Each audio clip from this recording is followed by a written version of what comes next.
Hello, good morning, good afternoon, good evening. It's Diana. Very sleepy, but it's Diana. Oh, good evening, hi Zon. I woke up at like 5:30 this morning. Was it supposed to? My alarm was set for 7, but it's like,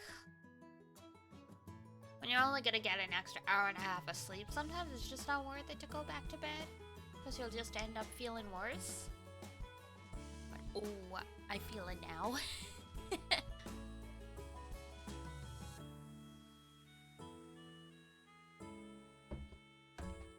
Made the old 7 p.m. coffee.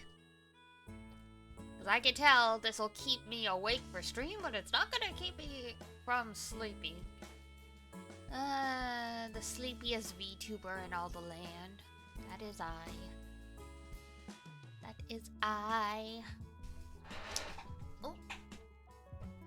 Chair's still creaking. Sounds late for coffee? It is. Technically. Caffeine doesn't affect me the same way it does for most people. Very rarely does caffeine past like 5 p.m. keep me from sleeping. I have literally been at a bar, fallen asleep, got coffee, and then had no problem falling asleep at like 3 in the morning.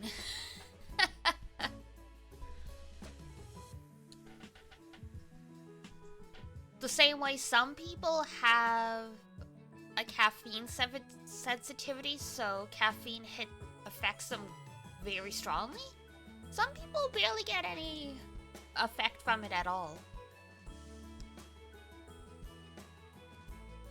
Bother having it after 2 p.m.-ish? Yeah. Generally, I don't either.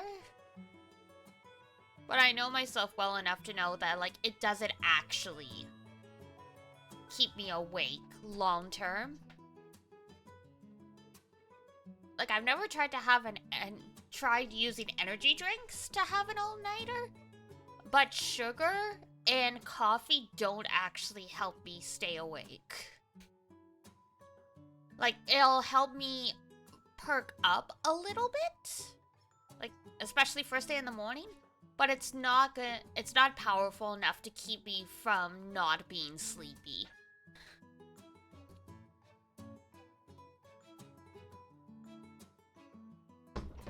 Like, I've definitely had a couple cups of coffee in the morning and then just been like, no, I'm still tired, and just gone right back to bed. No problems. I'm sure it affects the quality of sleep I get, but like, I don't get insomnia from caffeine.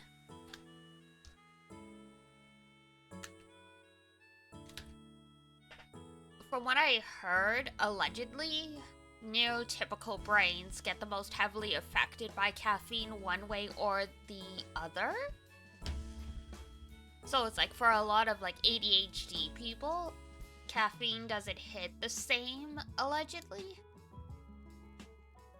Because like, their brain needs stimulation to function normally, so caffeine just makes them normal. Like, it doesn't like interrupt sleep or make them overly alert. It just like evens them out. Allegedly. This was something I read online, not in a peer-reviewed scientific journal, so we take it with a grain of salt. As we should everything on the internet, but logically it makes sense.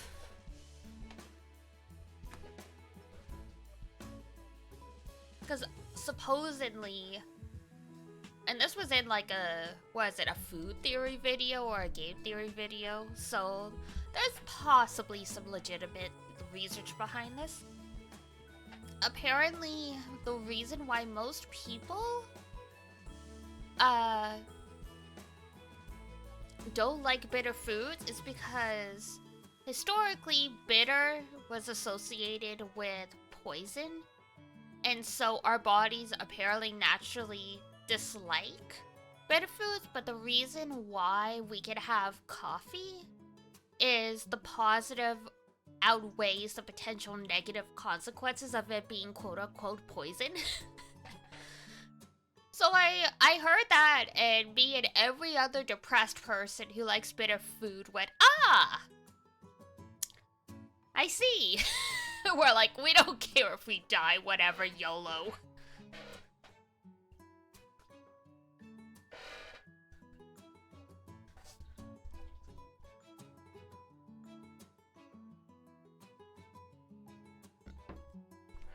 That's pretty interesting, actually. Yeah, right? And I mean, in my defense, I don't...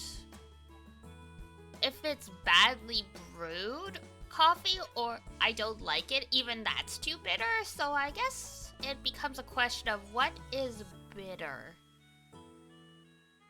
Because to me, most coffee, like especially if I make it myself, I wouldn't call it bitter. Like, it's definitely got a stronger taste, but to me it's not bitter. So who knows? Who knows?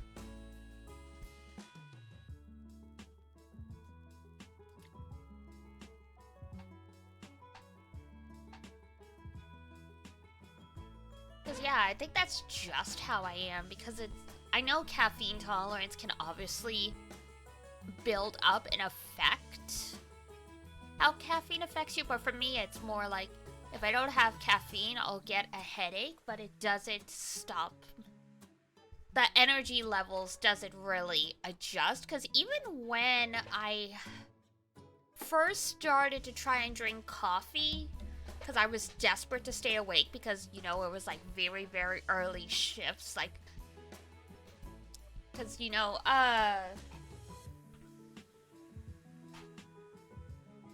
the fellow Canadians who are in the chat, and probably some people that live in suburbia US are probably familiar with the whole, it's like, oh, we can only afford to live an hour and a half away from our workplace, so, you know, the commute every day is a nightmare.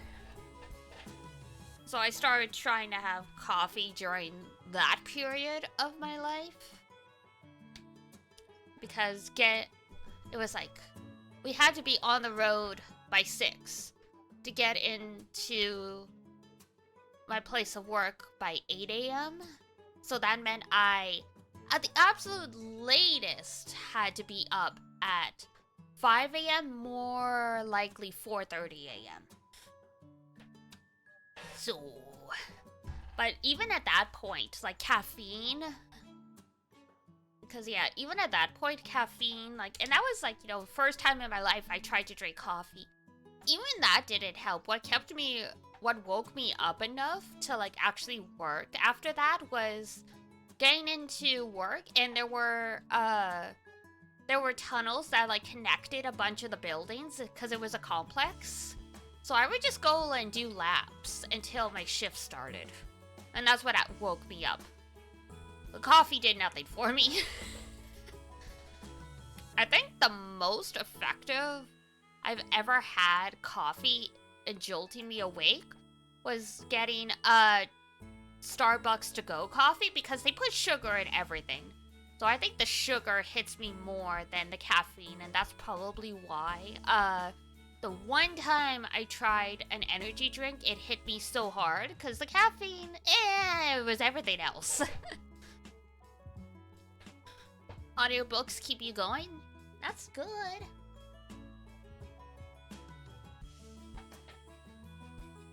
Audiobooks are nice. I don't listen to podcasts and stuff as much as I used to. I do listen to streams at work, so it's sort of the same. Yeah. When I relocated to be an apprentice at this apothecary/cafe, my commute went from an hour and a half each way to about 30 minutes to an hour on a bad day. So I'm mostly just like playing like gacha games on the bus.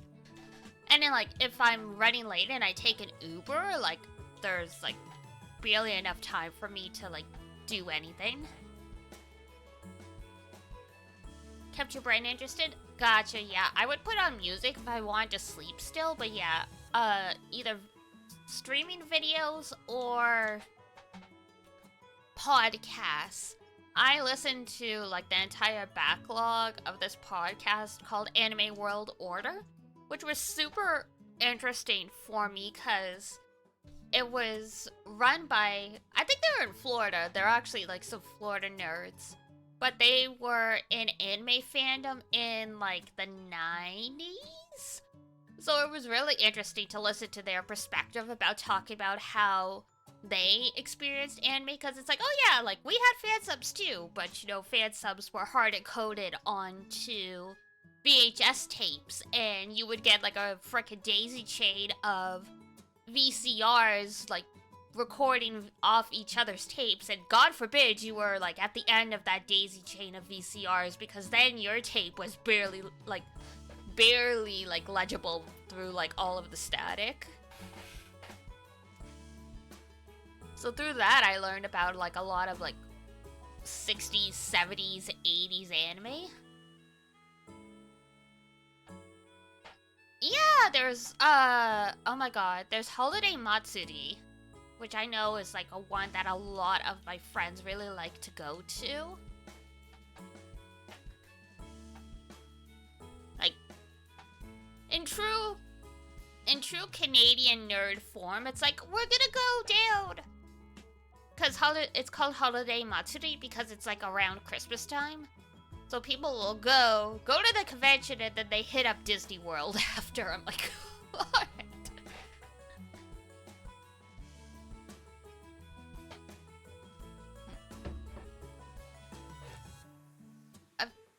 Probably. I know it's pretty popular.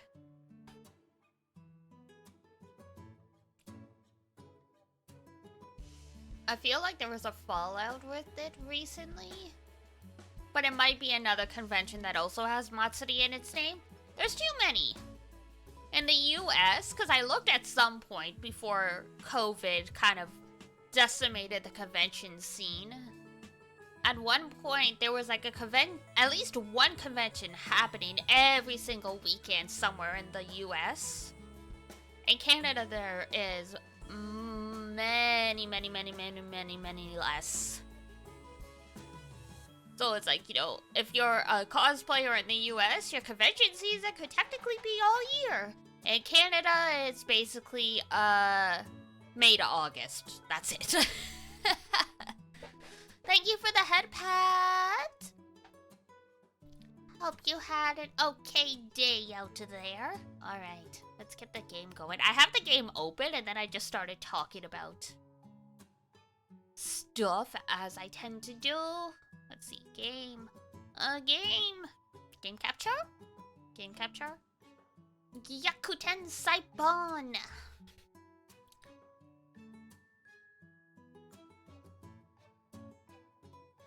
Somebody asked me why was it at Hallmat, and I was very confused.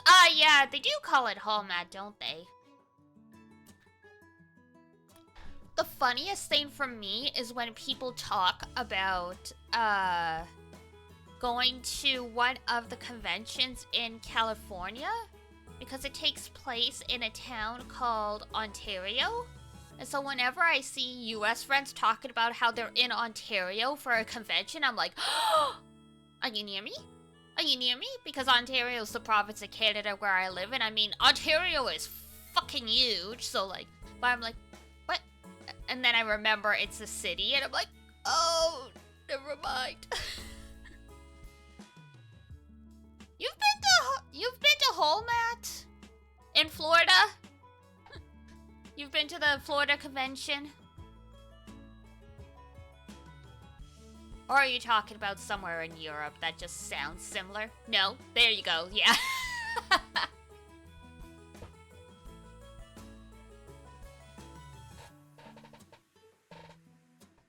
Is that a convention? Or a city? Or... I don't know anything about convention scene in Europe.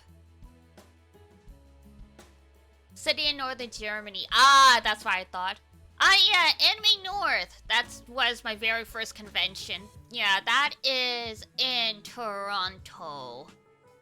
So, it's kind of the biggest, because the other big Ontario convention is Fan Expo, but that's kind of more general comic book, nerdy stuff. Anime North is like the big anime one in Ontario. Technically the only anime one. So yeah, people kind of go from all over the place. Never been to a convention of any kind? Yeah. From what I've heard from European streamers, the convention scene in Europe isn't that strong. Apparently it's best in France. Because the French love their anime and manga, which makes sense. Some of the shoujo manga I've always really wanted to read that never came out in English are actually in French. And so sometimes I've considered importing them. So yeah, France has the best ones. Italy apparently has some pretty big ones because again, like they also got really into anime. And the UK, I think, has a couple. I think there's Dokumi. That's in Germany, I think. I don't know how big that one is, but Kiara from Hololive is like guests there every year. You're not going to France? What's wrong with France?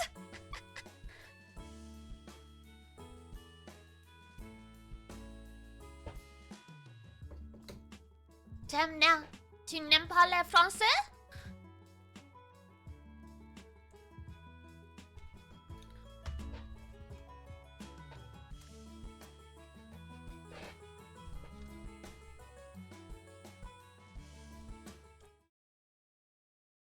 Oh, right. Yeah, I heard of Dokumi through Kiara.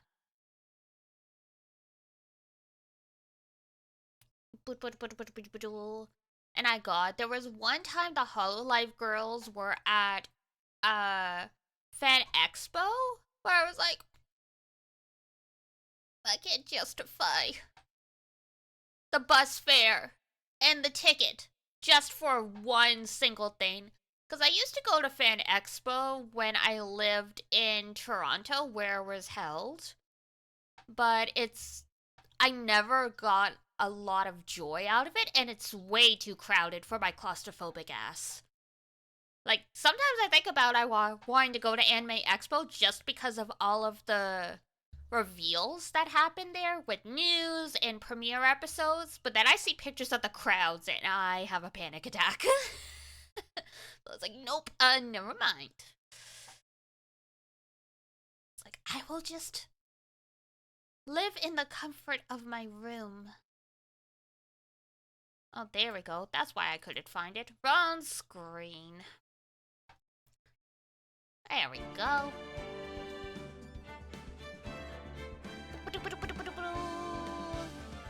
Alright, game volume's probably okay. We haven't changed it too much from last time. Do I want to get rid of the shark? No, I like Sharky. I like Sharky.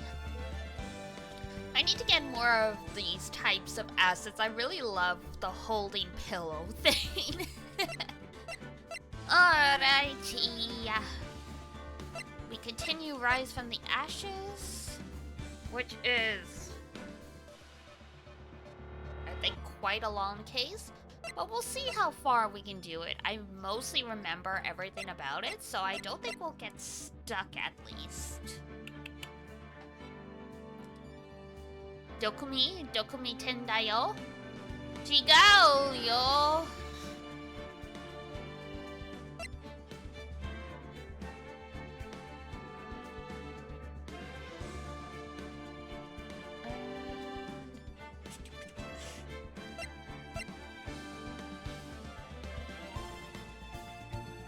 Yeah, should be this one. Ah, yes! Miss Starr. the case. Somehow, I knew. Yesterday was a day of destiny. I knew something was going to happen.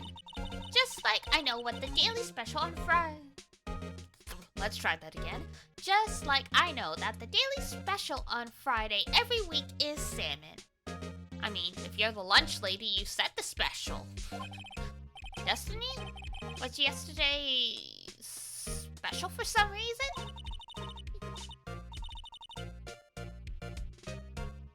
Angel is German for fishing rod? Oh, interesting.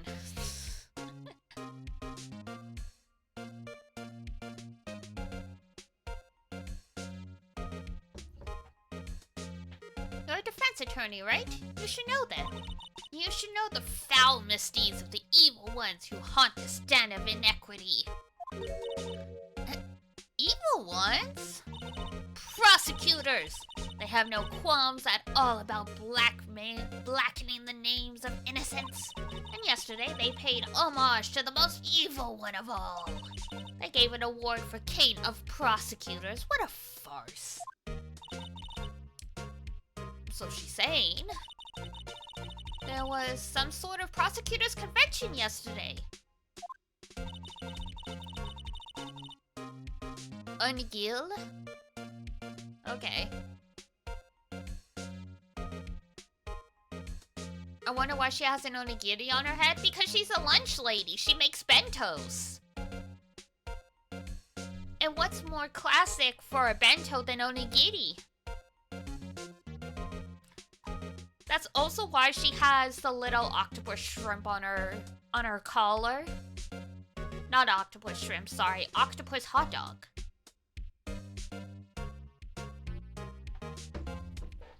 I was almost compelled to lace their lunches with something foul. Don't do that!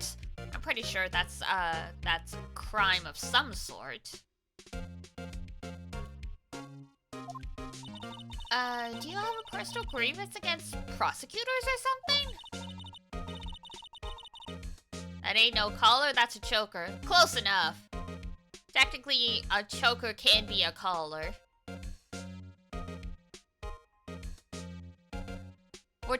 At this point, it's potato versus potato. Like, young miss, mock me at your own risk. You'll soon find out why they call me the cough-up queen. Ew! Yes, no vomiting. God, though, frickin'. So Honkai Star Rail came out with a new world called Pinakoni, which is like basically a land of dreams. You go into the dreamscape and stuff. There's people there who vomit rainbows. Like the anime gag, I shit you not. I hate it.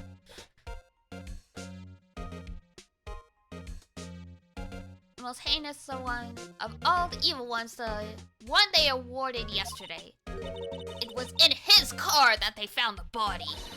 Proof that he devours the evilest lunches of all. Really? Really what? I'm totally confused. Look, don't think too hard, Phoenix. She's in her own world. She's doing her own thing. She's, you know. One thing's clear, this lunch lady has a thing against prosecutors. What you witnessed. So, what exactly was it that you witnessed? It was a fascinating spectacle, to be sure. I now feel I know what they say when they talk about a woman's wrath. To see Lana Skye wield that knife, so... We get it, you like her. Her knife flashed in anger, bringing him to a sad end. It was truly a sight to see. You mean you saw the very moment of the crime? The sound of his silvery ties to this world being cruelly cut still ring in my ears. What does that even sound like? Like a guitar string snapping, like doing.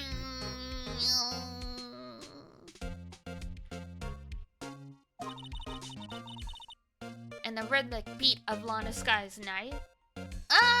Yeah, I think think the guitar string might work here, where we've gotten onto the musical analogies. Wait a second, you know Lana Sky? Huh, of course, it's quite a feat. Becoming chief prosecutor.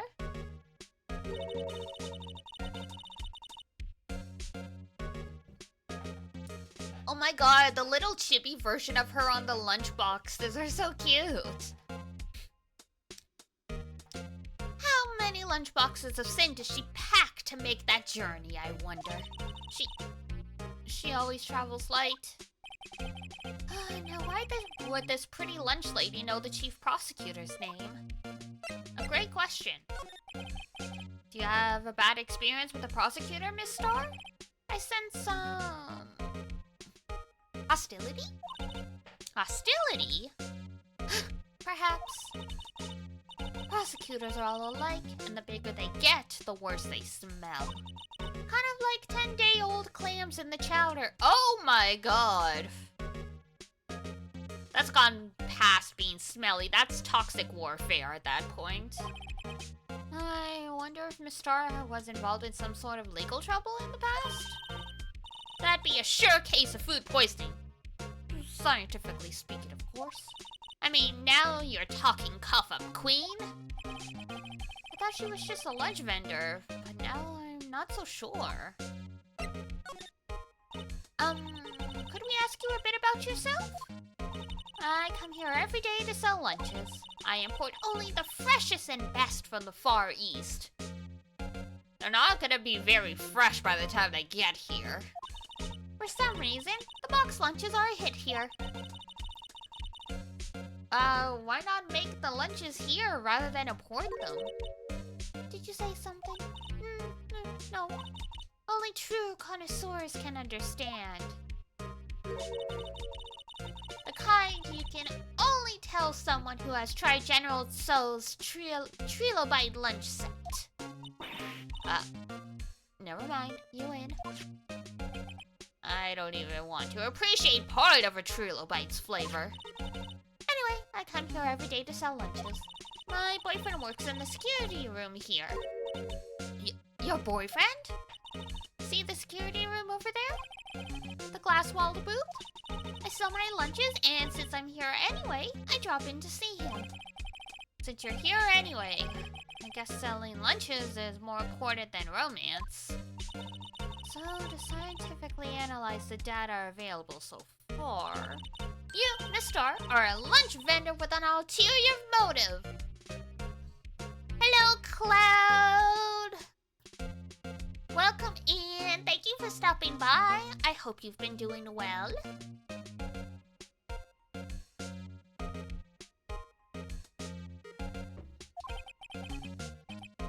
Useful analysis, not. Phoenix, don't be like that.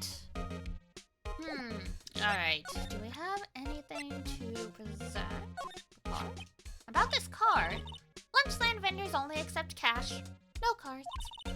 Especially not a card belonging to someone else. But it's not a credit card. It's almost 1 a.m. here, so I will watch, but 99% chance I will fall asleep. Oh, that's fine. I consider it a great honor to have people listen to me while they fall asleep. There is no greater praise for a comfort streamer than, oh shit, I fell asleep watching.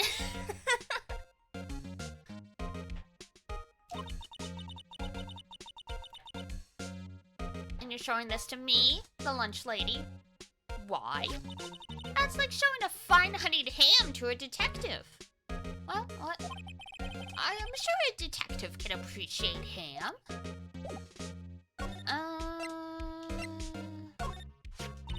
A defense attorney must be able to fight.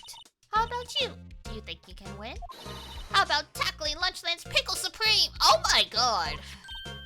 Wow, it's really crunchy! Box of pickles?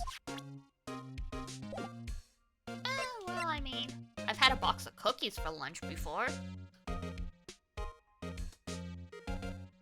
Never seen Phoenix, right? Oh, okay. I'm finally getting around to putting the VODs from this playthrough up on YouTube, so if you're ever so inclined, you can catch up. Soon, anyway. They're scheduled to start going up this week. I think I've scheduled VODs to be posted every day until like the 19th of...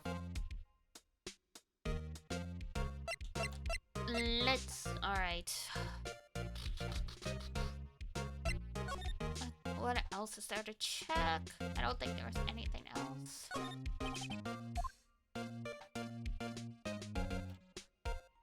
Because we asked her all the questions, now it's to see if we can trigger anything else. Look, a stylish glass walled room. Very nice. I think that's more so they can observe. You can see the whole parking lot from in here. It says security. Perhaps it's a cafe? No. Huh? Cafe security. Yeah, that must be it. Let's check it out later. I hate to break it to you, but I think that's probably just a security guard office. You know I scored a 97 on my science test the other day. Too bad they don't have a test for common sense. She's one of those where, her hyperfixation makes it so that's all she knows. Oh god, how do we move? An oil drum looks like it's filled with water. It's heavy, I can't even budge it. I don't know, Emma, but she dumb just a little. All the assistants in our games are a little lacking in common sense, so Phoenix can play so either Phoenix or in the later games, Athena or Apollo can be the straight man character.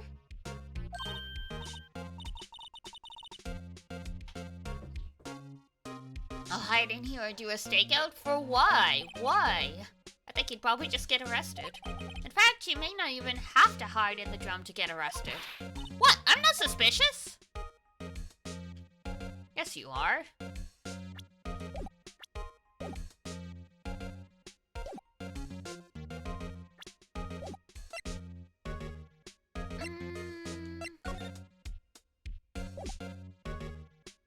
In some scenes, we could slide over, but I think because the sheriff guy was like, no, you can't investigate here, we cannot.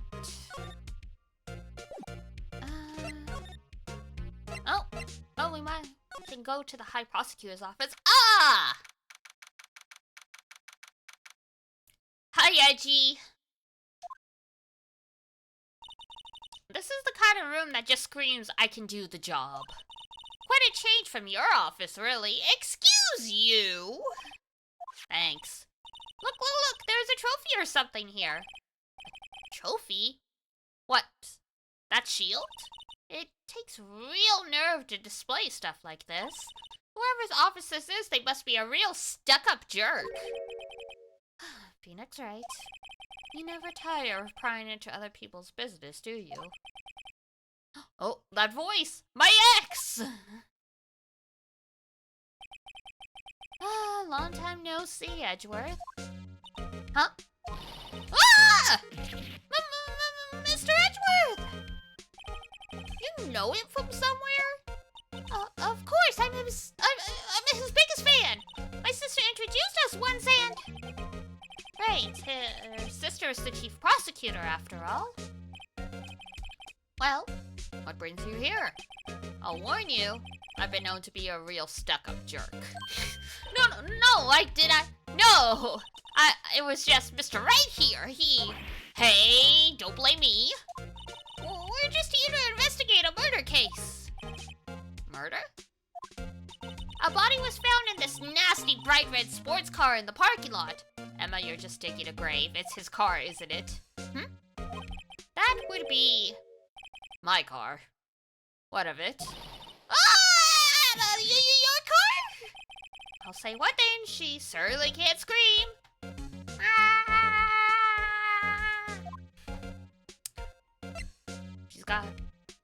She's working out the lungs, the old vocal cords.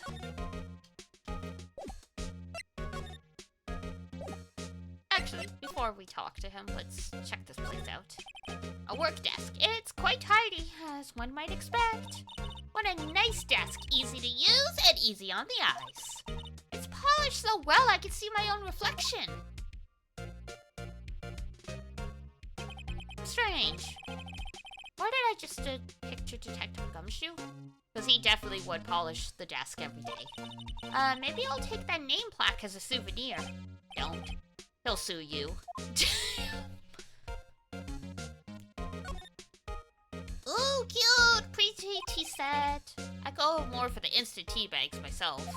Amazing! The drawer below is filled with packets of tea leaves. They're all sorted by place of origin and flavor. Look at this royal blend! What an exquisitely splendid concoction! There's such a thing as taking a hobby too far? I don't think so. Come on, live a little, Nick. Whoa, these are all case files? They're stacked up to the ceiling. There's even a ladder. Odd. I thought Edgeworth wasn't good with heights.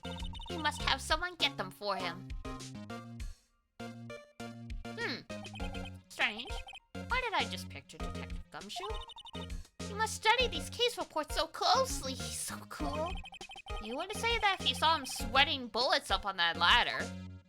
Nick, don't make fun of your ex-boyfriend. Hey, a chessboard! I'm not too up in my chest, but it looks like blue's in a bit of a tight spot. The red knights have surrounded the blue pawn. Huh? Those horses are mounted knights. Their swords have really sharp edges. And check out that poor pawn. His head is kind of spiky. Kind of reminds me of you. Oh my god, Edgeworth turned us into chess pieces? Mr. Edgeworth must be an avid chess player. What's wrong, Mr. Wright? Edges surrounding a pawn with spiky hair. But nah, it's nothing. It's not a metaphor at all. Oh yeah, the first coat that he wore in court. Wow, this jacket is even lacier than his usual ones. This must be his lucky trial jacket. Lucky jacket, right. I've never seen him wear it. I'm sure there's a story behind why it's in a frame. Maybe I'll be naughty and take a picture. She's getting way too excited about this. Ah yes, the Steel Samurai. Cost of $300 and Ami Ami. My, what an amazing bouquet. Just right for Mr. Edgeworth. No kidding. Hey, there's a card on it. Back from the dead, Wendy? Oh my god, Old Bag sent him flowers.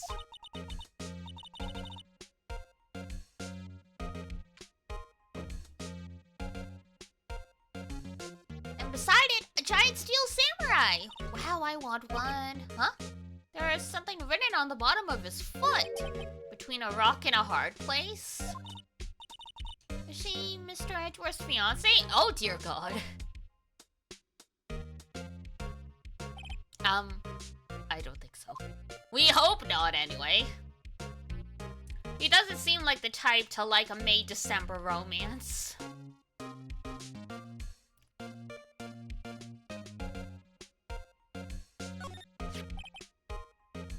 Oh, I've been wondering, what the heck is this? It has a big K on it. Prosecutors. Huh? What's that? It's the Cane of Prosecutors trophy. Cane of Prosecutors? It's a great honor. They send that shield to the best prosecutor each year. What? So that K, that's... K stands for Cane? Yeah, you got a problem with that? I didn't design the thing. Cane of Prosecutors. Kind of like Employee of the Month, only better. I don't think he's too happy about it. Alright, the case. So, the body was found in your car? Go ahead, say it right. You think I did it, didn't you? After you went through all the trouble to help me last year, no less. No, we don't think you did it. I mean, it was my sister who stabbed him. Wait, no, she didn't do that. I mean, wait. So you're the chief prosecutor's little sister then? Yes, sir, in the sky, it's nice to meet you again. Now that didn't sound forced at all. Ah, now I remember you've really grown. I'll admit it, it was a surprise for me too. To think that my own car would become the scene of a murder. More surprising still, I'm being forced to prove my superior's guilt. I can understand— oh, wait! What did you say? Lana Sky is the chief prosecutor, the top prosecutor in the district. She can't prosecute herself, so I'll be the prosecutor at the trial tomorrow. You? Mr. Edgeworth? Well, I mean, he's gotta do his job. To be honest, it's a bit of a miracle I'm still here at all. What do you mean? I mean, the forging evidence? Rumors. You've heard the rumors about me, haven't you? Miles Edgeworth. My ex-boyfriend. It's hard to remember a time when there weren't rumors about this guy. Forging evidence, arranging false testimony, illegal searches, you name it. Thanks to you, my innocence was established in the last trial at the end of last year. However, there are some who say that I'm the one responsible for the current incident. What? That's crazy! Some people need very little excuse to think ill of others. Ooh, that is so relevant.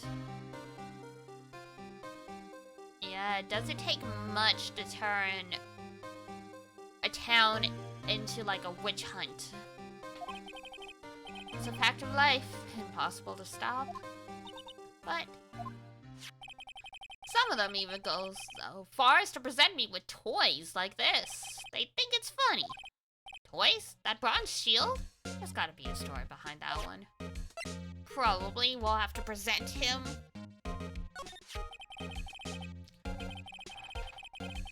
Chief Prosecutor Sky, yes, we first worked together on a case 2 years ago.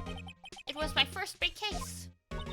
That's right, I remember. 2 years ago. I wasn't even a lawyer yet. Since then, I always felt like she was looking out for me. It appears I was mistaken. Mistaken? Why? I mean, I know she's not the warmest person, but I'm sure she felt some responsibility for you. Then, why? Why did she stab someone in the trunk of my car? Not only that, she stabbed him with my knife! Oh my god, even his knife is magenta. He's so matchy-matchy. Girl, look at you.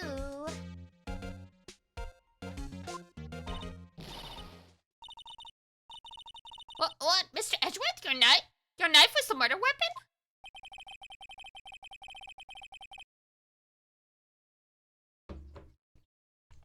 To be specific, it was the knife I kept in the toolbox in the trunk of my car.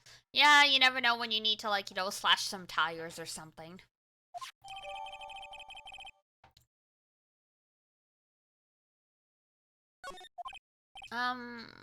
Edgeworth? What? Are you sure you didn't do it? Come on, can't you take a joke? No. You have a strange sense of humor, Mr. Wright. That's not that strange. So basically, this says you were the best of the best last year? Huh? You can take that foolish grin elsewhere, Wright. I lost a day of work to receive that travesty. Huh? Why's that? I had to go to the police department to receive that broken shield. The police department? Yeah, right next to the police station downtown.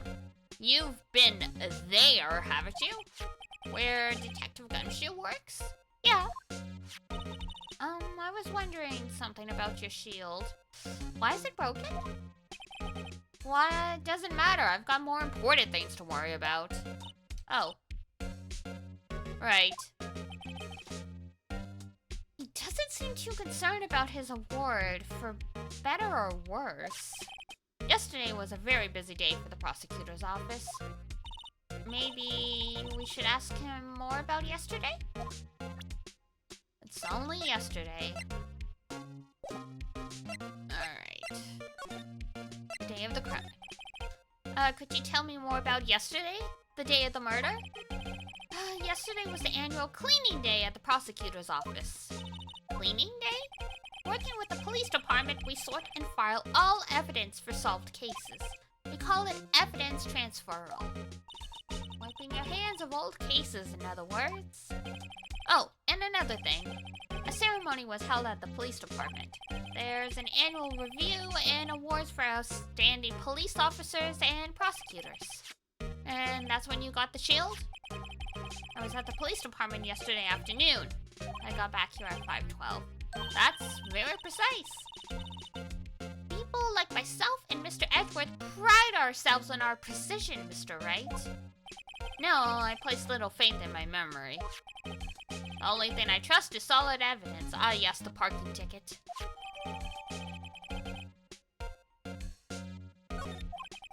This is the parking stub from the underground lot. Murder took place or... Ah, stop!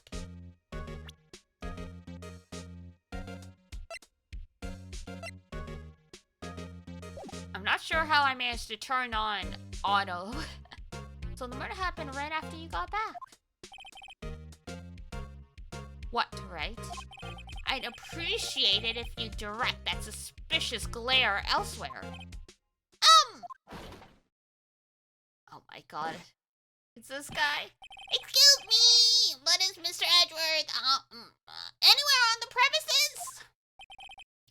I'm Edgeworth. What is it? I'm here, sir, at the request of your chief, sir! I've got your report, sir! Report? What? Did you find new evidence in the case against Chief Prosecutor Sky? I don't like the way this conversation is going at all. Sky, sir? No, sir! No name of that kind, sir! Not in this report, sir! I think I just heard Edgeworth's lid blow. Mr. Edgeworth's lid isn't on very tight, is it? I made a clear request to the police department, did I not? I need to focus on the trial tomorrow, so don't bring me anything unrelated. Sir, but sir! I'm just following orders, sir! They told me to bring this to you! I wasn't aware of the particulars of your arrangement with us, sir! Give me your name! Yes, sir! Meekins, sir! Officer Meekins! Right, Officer Meekins. Take your report and leave.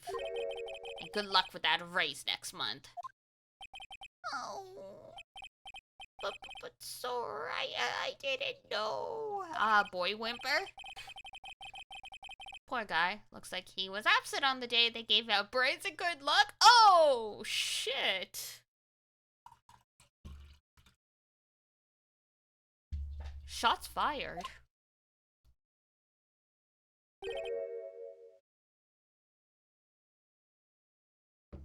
Right.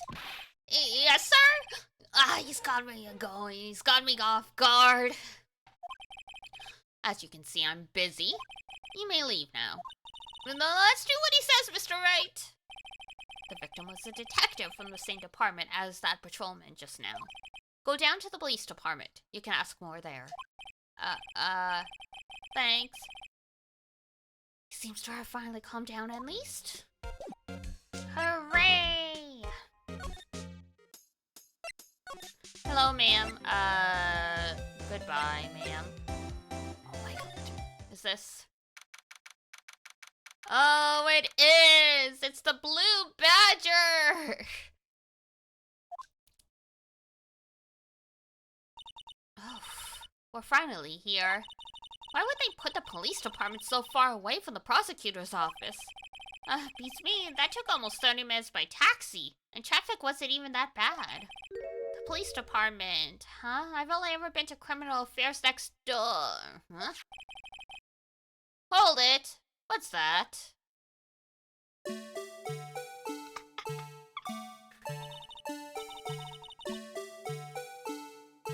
Hello, boys and girls! It's me! I'm here to teach you about traffic safety! Oh, Oh, this is the Blue Badger. They're trying to make him the police mascot. Wow, Mr. Wright, you sure know a lot about the police. Still, he does seem familiar somehow. Like from your nightmares? Forget the Blue Badger, who's that next to him? Someone appears to be dancing with the Blue Badger? Uh-oh, he noticed me. He sure is running over here fast. Hey, pal, what are you doing here? That's my line, Detective Gumshoe. Specifically, why were you dancing over there? What? Well, at least he doesn't seem to be busy. This is our chance to get information. Hey, I'll have you know I'm a very busy man, pal. Of course you are. At this point, you are paying the police department to keep you on their payroll. From how many pay cuts you've gotten over this past year. The case. I'll give you one word of advice, pal. You better not agree to defend the suspect in this case. Why not? Huh? Well, it's just that the chief prosecutor has confessed to the crime. She says she summoned the detective to the prosecutor's office and she killed him. But what if she's not telling the truth? Yes, well, no, come on, pal. There's plenty of evidence against her. But what if the evidence was faked? Hey, pal, can I speak to you for a second? Huh? Me? Why is this little girl so peeved at me? She's a relative of the suspect. She's Lana Sky's sister. Oh, the chief prosecutor's little sister? Chief prosecutor's Noimoto, blah, blah, blah, blah, blah, blah, blah. Just please, investigate this case carefully, okay? Scientifically. Yes, sir! Oh, by the way, you might want to keep your voices down. You don't want to be overheard using words like faked. Huh? It's just, it's a sensitive issue with us these days. Understandable. So, what are you doing here, Detective Gumshoe? Me? Oh, well, nothing really. They kicked me out of criminal affairs. Detective Gumshoe, what did you do this time? What do you mean this time?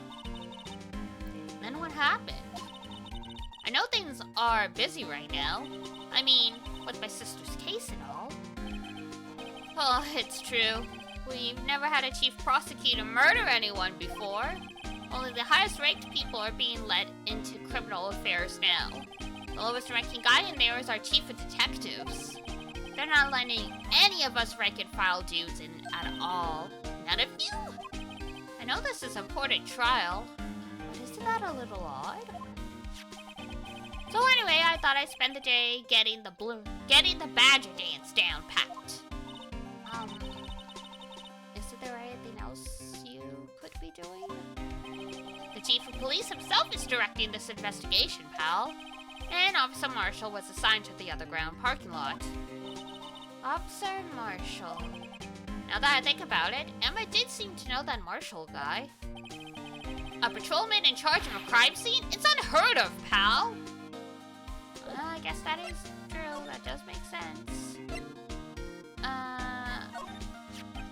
Detective Gumshoe, what can you tell me about this? Huh? Hey, pal! This is the detective's ID card. You can't just keep that. You have to turn it in to the police. It's people like you that get me in so much trouble all the time. Meaning Detective Gumshoe must drop his card a lot. Let's see. Where's Goodman? Goodman? Sounds familiar. Nah, my mistake. But didn't you work together with him? Whoa, no, I remember. Bruce Goodman! He's the victim! That's what I thought. Can you tell us more, Detective? There we go. Mr. Goodman? So, this ID card belonged to the victim? He was a detective? Oh god, I bit my tongue.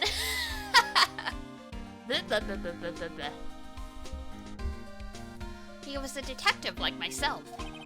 Detective Bruce Goodman. Don't you think it's strange? mean, why would the detective's ID card be lying on the ground where we found it? Well, Detective Goodman should have been at the police department yesterday. There was an evidence transferal for a case he handled 2 years ago. Evidence transferal. Mr. Edgeworth mentioned that too. But Detective Goodman was killed at the prosecutor's office. Well, that's the thing.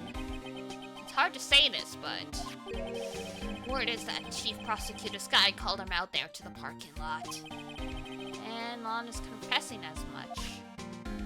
Alright.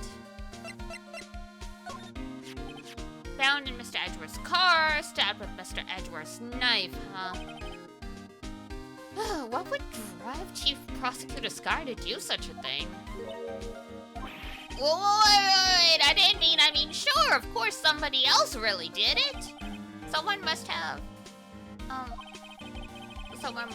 a grudge against Mr. Edgeworth. The car and the knife do seem a little too well organized to be a coincidence.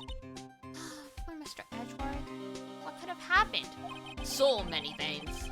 Oh, we have to find out a little more about what's going on with Edgeworth. Let's see here. Parking stall.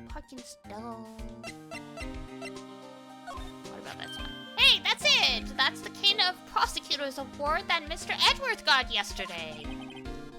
Were you at the award ceremony, Detective Gumshoe? Of course, pal. I got an award for diligence myself. Ah, congratulations.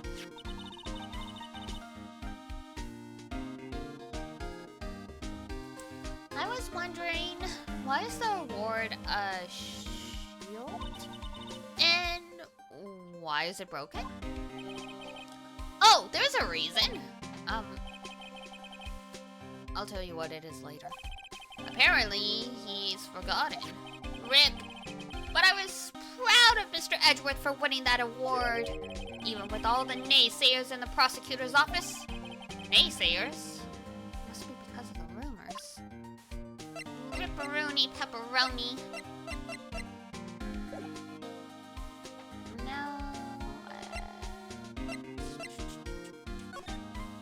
Ah, there we go. Edgeworth's troubles. He's in a tough spot again. I mean, we just did this, Phoenix. Well, it all started with the murder of that defense attorney, Hammond. But Mr. Edgeworth was found innocent. Listen, pal, there have always been rumors about Mr. Edgeworth. Forging evidence, making deals with witnesses. Nothing outright, but there's always been whispered rumors. Just a little whoosh, whoosh, whoosh, whoosh, whoosh.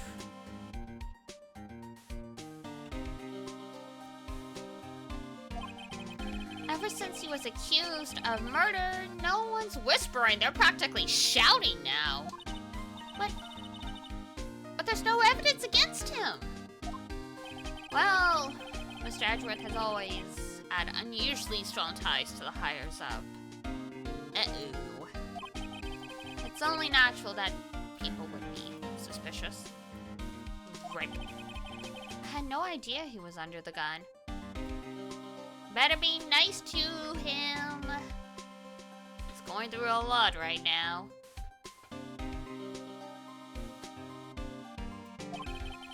Anyway, this latest case has started a new rumor.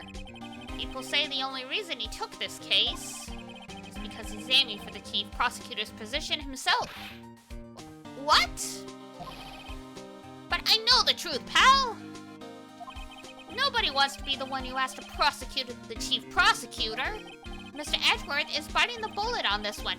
He's doing this for all of us. Well, that would be very noble of him indeed if that were the case. Because my attorney badge, you show this to me every time we meet, pal. Real men show their police badge. Enough said. I'm not a police officer, though. I wish I had a badge. Even an ID card would be nice. Don't you have, like, a student ID? Wait. Speaking of ID cards, I found the detective detective's card, didn't I? Yeah, but I already showed. This ID card belonged to the victim, Detective Goodman. You can do just about anything these days with a card and the right secret number. Scary. It's only scary because you keep dropping your card. I forget my secret number a lot too. It's scary. But I'm me after all. And what could be wrong with that? I think I'll stay out of this conversation. Fair enough. God.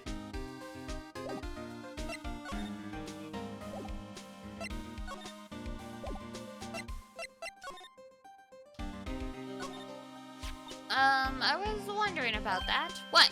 The Dancing Blue Badger? It's my masterpiece! You made this, detective? The chief threw together some designs and I just did my thing, pal. Nice work. It's battery powered, so it can go anywhere. There's no switch, so it just dances and dances and dances until the battery dies. Poor Blue Badger. Fated to dance until he drops. Tragic. And that's all I know about that. I'm not officially on the case, you know. Thank you! Why are you handling the case, Detective Gumshoe? We met the guy who is, what was his name? The guy in the parking lot? That'd be Officer Marshall. He was appointed directly by the Chief of Police. Officer Marshall. Is he some kind of Wild West sheriff? Or something? No, Jake Marshall's just a regular officer. From West LA. Ah, yes, from West LA, born and raised. That's where I spent the rest of my... days, however that goes.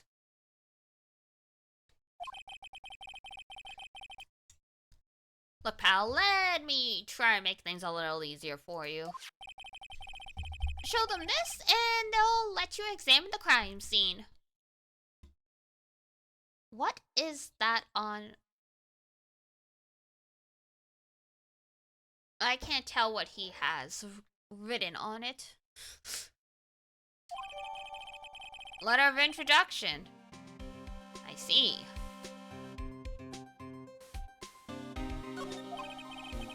I'll be surprised if this gets us anywhere, but I mean, you gotta try. Just act like you're supposed to be there and nobody will look at you twice, pal. I don't know about that. I don't know about that.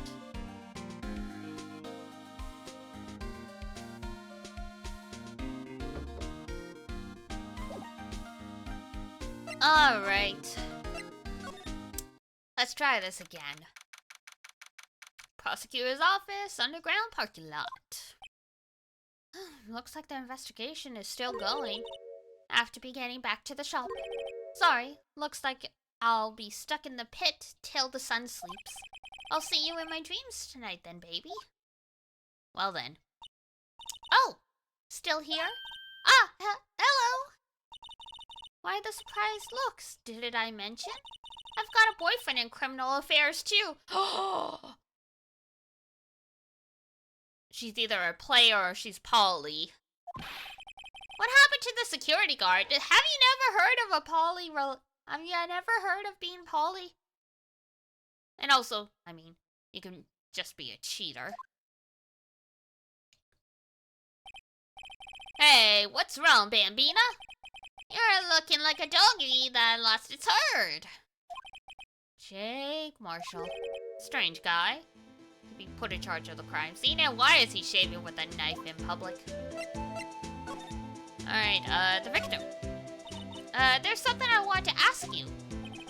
The scene of the crime, a cold grave for men who've lost their dreams. And me? I watch over them as they sleep, dreaming of the desert's harsh judgment. He's asleep. Well, should we show this hopeless case something to catch his interest? A good question.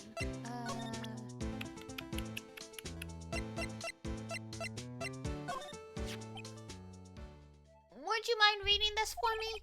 What's this? I warn you, fan letters to me go right in the spittoon. It's a letter of introduction from Detective Gumshoe. May we investigate? Gumshoe? That old cow dog? You holding a birthday party or something? Huh? Look where it says...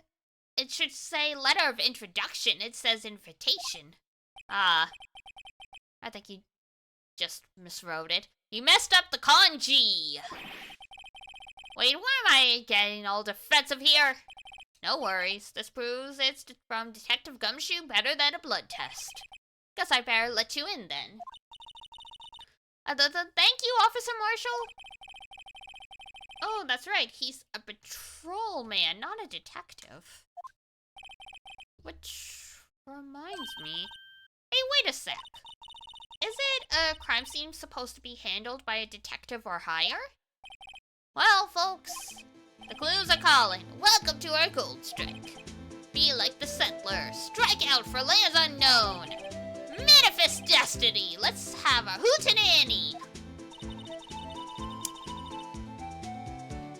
Settling land? More like stealing land. Well, Mr. Raid, what do you say? I say I won't be needing this. Letter of introduction crumpled and discarded. No, at least recycle it or put it through the shredder.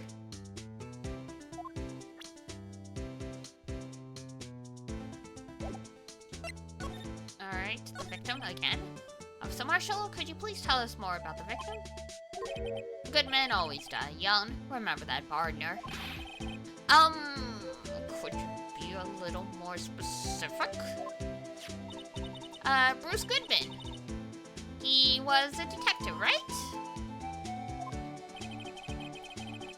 Well, aren't you a feisty doggy there now? Detective Goodman was stabbed here at 5:15. Damn, 3 minutes after Edgeworth drove in. I'm starting to see how the timeline's creating interesting problems. That smiling Madonna told me the tale. I think he means the witness, Miss Angel Starr. One stab to the chest, a fine piece of work. This here's the autopsy report. Yay! Was my sister involved with the victim in any way? Funny you should mention that, Bambina.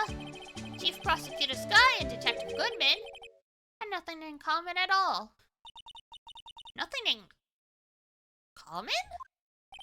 They apparently worked together on a case a few years back.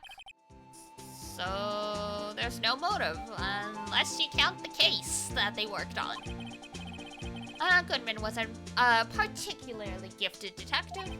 That's one reason why he didn't do much work with the chief prospector. But my sister called the victim here on the day of the murder, right? Here... to this parking lot? So it seems, like calling an unarmed man to a shootout at high noon. Marshall, I don't mean any offense, but Officer Marshall, you're a patrolman, right? Not a detective? You calling me out? They shoot you for that in Texas. Do they now? I mean, I wouldn't be surprised. Huh? I was one of them fancy shoe detectives till 2 years ago, to tell you the truth. Oh, really? Now he tells me. But you're a patrolman now. So how can you be in charge of a crime scene? Nothing gets by you, does it, Bambina? So why are you in charge? No reason. We're just short on hands right now. I'm keeping an eye out in the meantime. That's odd, though. Detective Gumshoe was saying he had nothing to do. Nothing important, at least. He's nothing but an old, sad cow dog that can't find his tail. Sheesh! Maybe it's because he runs with that Edgeworth, eh? Oh!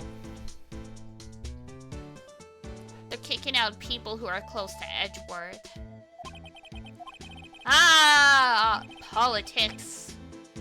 The cow dog's been kicked out of this cattle run by order of the chief of police. Just he don't realize it yet. Detective Gumshoe kicked out of the investigation?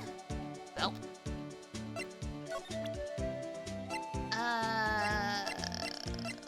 Let's see. Count to 3. That's what they do in Texas? You gotta count to 3 before you show evidence? That's what they do in Texas? 5:12 p.m. The prospector's bright red steed came in at a trot. Real slow-like.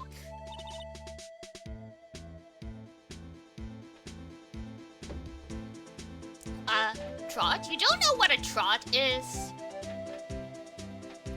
I mean, a canter or a gallop. Like, a canter I can understand not knowing.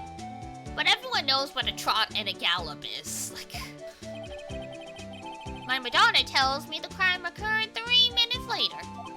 So it seems the chief prosecutor was lying in wait. Maybe waiting for Prince to ride in on his bright red horse. So what you mean is, the killer intended to use Edgeworth's car all along. But then, how would you get a live man in the trunk? Or maybe I'm overthinking it. Ah, yes. Ah, toy shield suits the boy well. What exactly could you shield with that? A toy knight, maybe? Officer Marshall, don't you have anything good to say about Mr. Edgeworth? You don't like him, right? We get the point. You know, when I was detective, I got one of these. Huh? Excuse me. Let me guess, did it have a K for Kin of Detectives on it? Hey, they could use the same shield over and over. Note to self, the prosecutor's office and criminal affairs are surprisingly cheap. Yeah, they gotta save all the budget to line their own pockets. You know it, they're getting cheaper with every passing year, I tell you. Yeah, that seems about right. What's that? Some sort of police passport?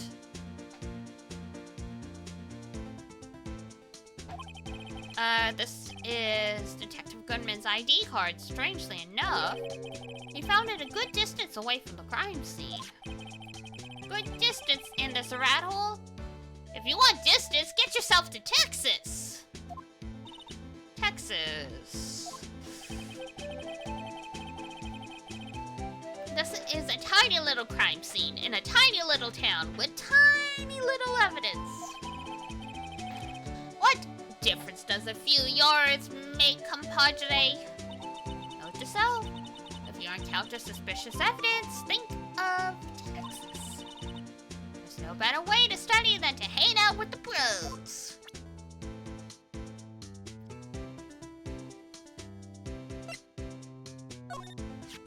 I see your badge looks pretty round. Our badge is a star, a lone star shining in the nighttime sky. A beam of light illuminating evildoers who come in the dark of night. Note to self, evildoers are weak against starlight. Hey, that's a sheriff's badge. I mean, yeah. Anything else? Nope. Alright. Slide.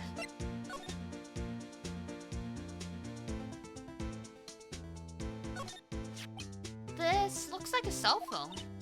Scientific analysis would suggest that belonged to the victim. I can't think of anyone else it could belong to. What's so scientific about that? Check it out. Right, let's check it out.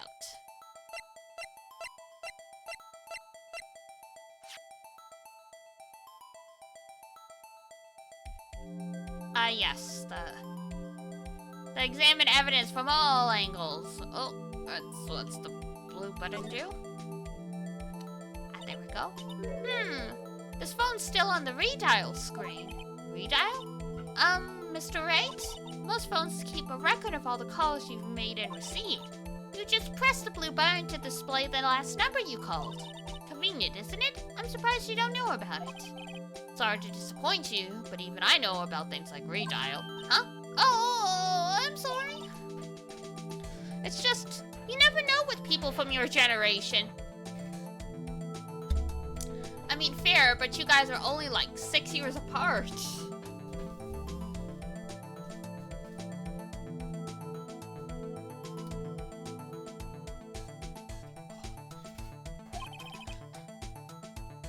Whatever, let's check this phone out. Boop.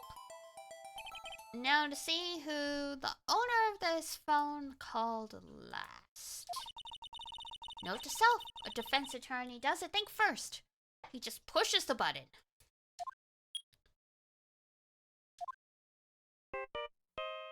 Ah, the Steel Samurai. Hey, that's Son! I know that! Hey, what's going on over here? Oh, sorry. I see you, partner. You pressed a redial on that there phone, didn't you? Well, yeah. Whose phone is this, anyway? It was on the ground over there. Whose is it? That belongs to Chief Prosecutor Sky. What? It's my sister's? She apparently dropped it when she was taken into custody right after the crime.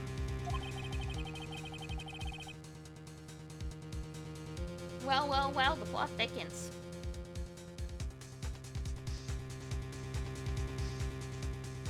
Look, the last call was made right when the murder occurred.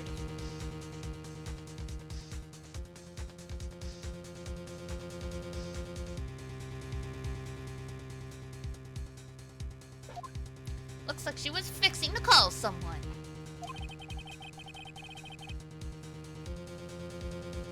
Except she only spoke for a few seconds according to this. Who did she call? No idea. Sorry, partner. Now I got a question for you, partner. I heard a phone ring just now, one of those newfangled ringtones. I'm sorry, that was my phone. What? Your phone? Yeah, it's kind of strange, but someone called me right as we picked up the other phone. A wrong number. I hope you're not lying. They shoot you for that in Texas. That I absolutely believe. Uh-oh, I've incited the wrath of the Lone Star Patrolman. Welp.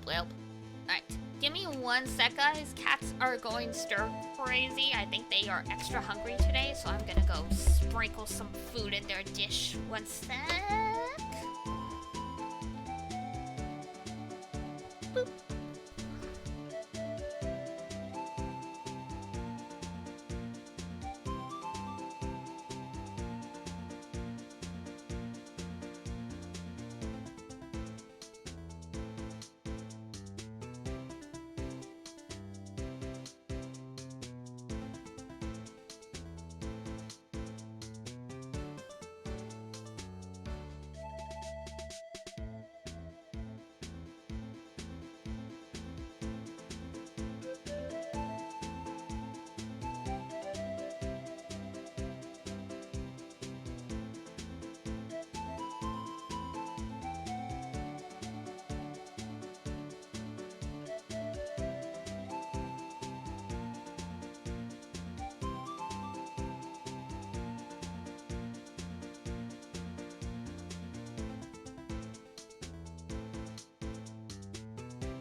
Alright, there we go. I also got some water, so I apologize if you hear the ice.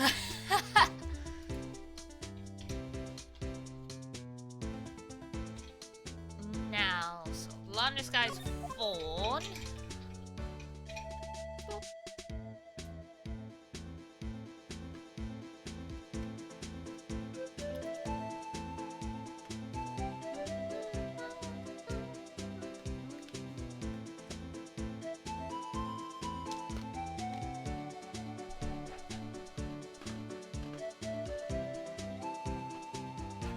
Oh, what's that? Got to plug in the humidifier.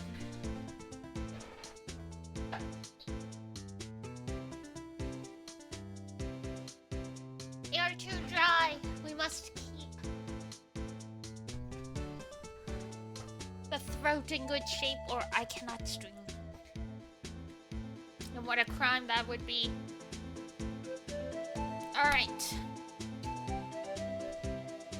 Back to the wild, wild west of fictional California.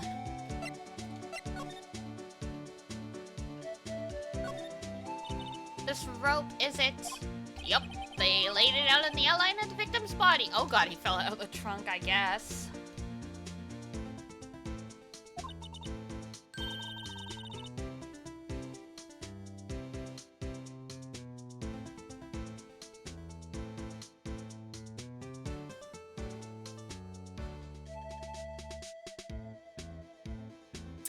The killer must have died when the victim must have died when the killer closed the trunk on him? I mean, that would certainly hurt. I don't know if anyone could die from that. You have to be the only person in the world that would come to that conclusion. Oh, I'm sure there's someone else. Oh my god, it's one of the mini trucks. You like... I think because of regulations, you don't see them in the US very often. Which further proves, you know, that this isn't actually the US of A. This appears to be the car where the body was found. It looks like the lock on the trunk is busted. Makes sense.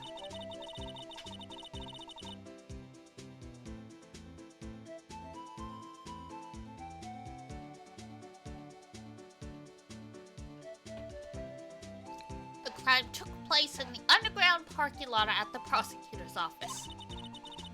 The body was found in the trunk of my subordinate's car. Yes. We have established that. Quite a luxury car. It just screams I have money to burn. Yeah, prosecutors get the big bucks. Maybe you should consider a career change, Phoenix. Oh, whoops. I didn't mean to click that again. No! Yep.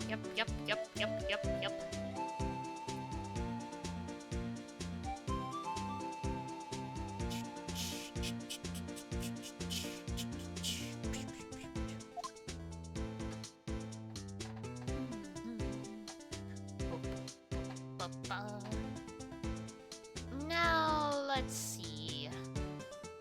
Ah, yes, the fence. B block is through there. That's where visitors park.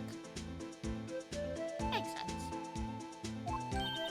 I can see the Lunchland's lady car over there in the far distance. Hey, you're right. The cute design on the door. I can see our cartoon cow munching down on a juicy looking steak.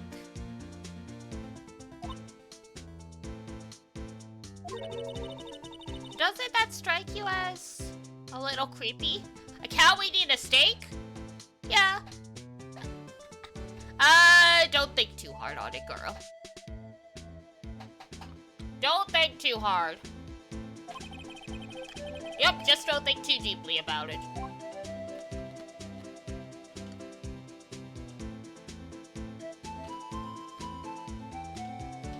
barrels A.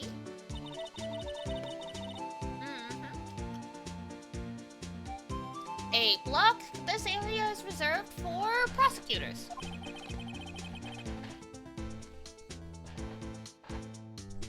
Defense attorneys are relegated to B block. You don't even drive, Phoenix. I dream of the day when I will be able to park my car here.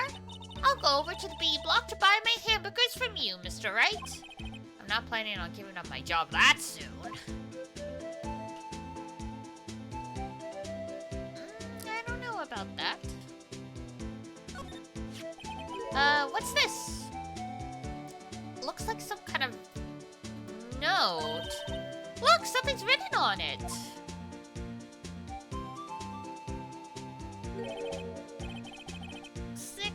Dash 7912 212 79 upside down. I mean, if Danganronpa told us anything, it's to read everything upside down and also backwards.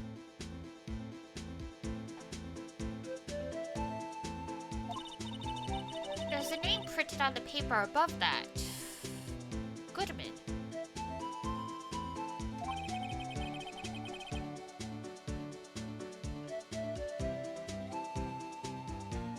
Maybe it fell out of his pocket when he was killed.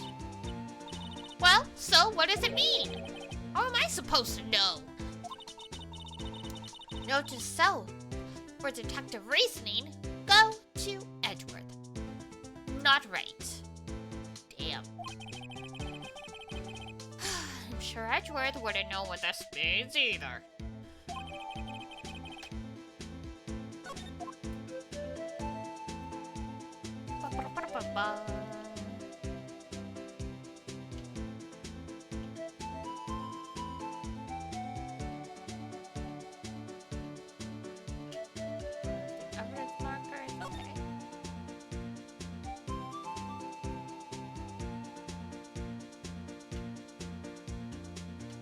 Oh, there's the divider thing. The wall is in our way. It's got a faucet for water. Wait, I know! This wall is merely a facade hiding the truth. This is no wall, but a water tank. I fail to see how this makes a difference. Am I too late to spam Muscle Cat? Never. Sorry, I accidentally crunched down on my cough drop. Hello, Ranger. Welcome in. We're in the Wild Wild West, so I think Muscle Cat is well suited to this environment.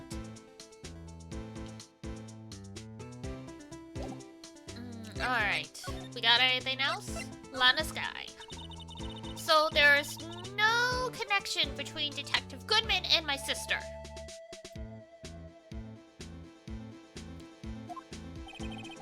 That's correct, but there's a gold mine of evidence against her. Uh-oh.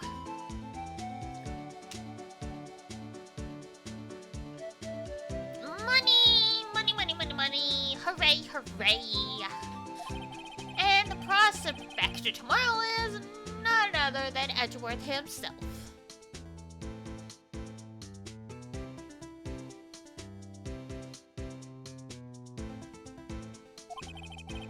I'm afraid your sister's fate is decided, Bambina. Many condolences.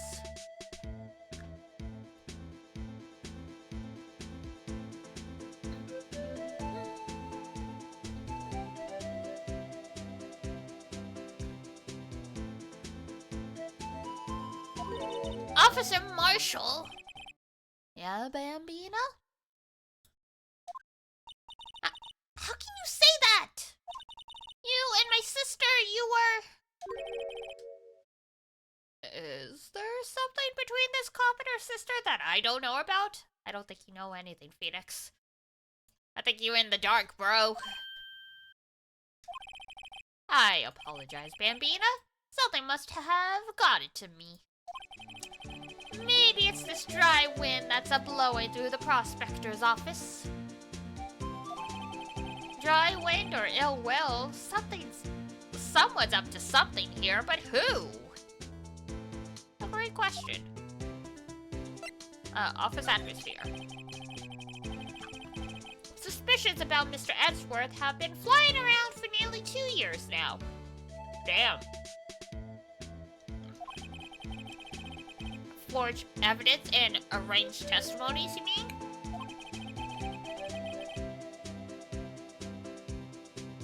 He was unbeatable because he did whatever it took to win.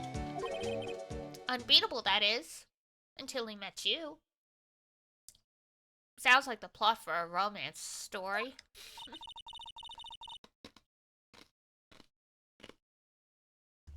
But rumors are just... rumors, aren't they? These are prosecutors we're talking about. Evidence is everything to them. If you follow the rumors about Edgeworth to their source, you find one person. But they're off limits. Untouchable, you might say. One person? Who? Hate to say this, but it's your sister, Bambina. Chief Prosecutor Sky. What? My sister? Uh-oh. Edgeworth couldn't wrestle all those cattle by himself.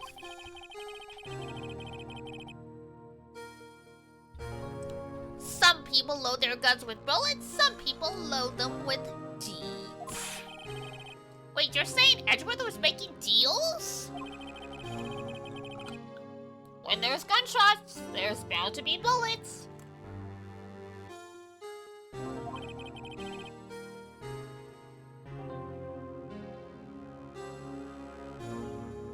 That's what the old-timers say, anyway. There's a big old secret hiding around here somewhere. Everyone knows it. Is that why Detective Gumshoe was taken off the case?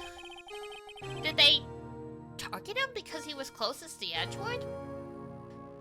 Now you're starting to cook, Phoenix. So, well, how are we doing, Mr. Wright? Not great! I guess we've got some clues.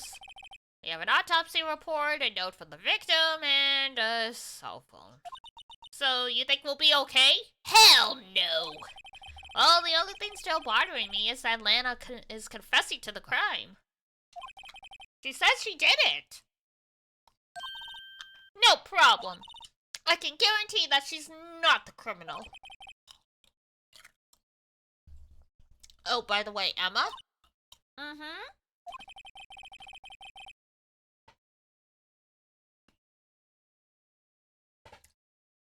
I know that song your phone plays when it rains. What? It's the Steel Samurai theme song, isn't it? That popular TV show for kids?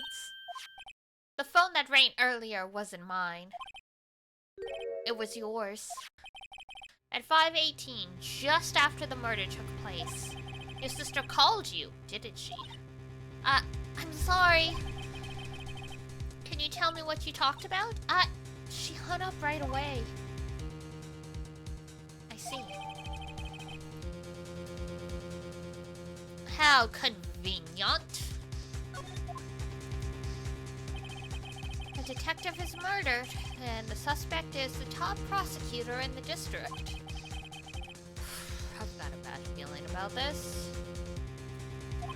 Like, maybe I still don't know everything that went on here. Oh, you don't. You truly don't. You won't know that until, like, day 3. Woo! Investigation over, and now we go to court.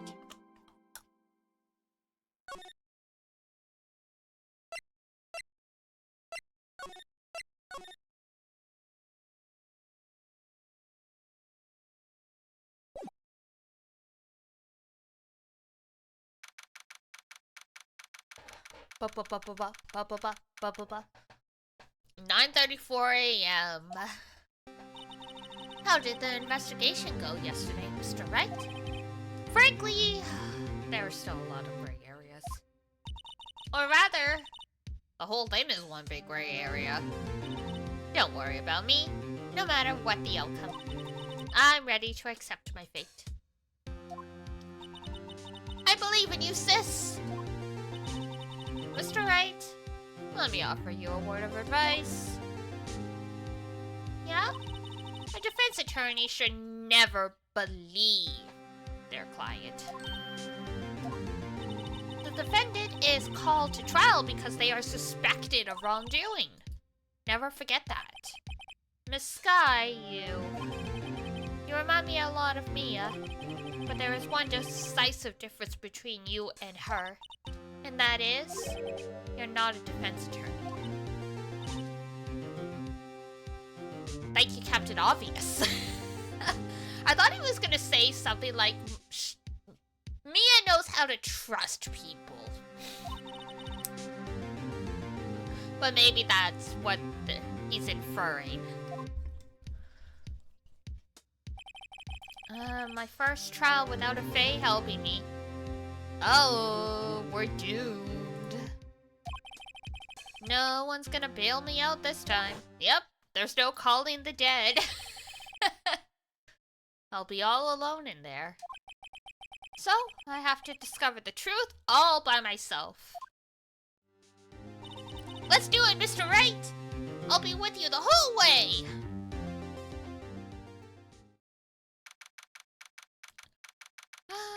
February 23rd. Ba, ba, ba, ba, ba.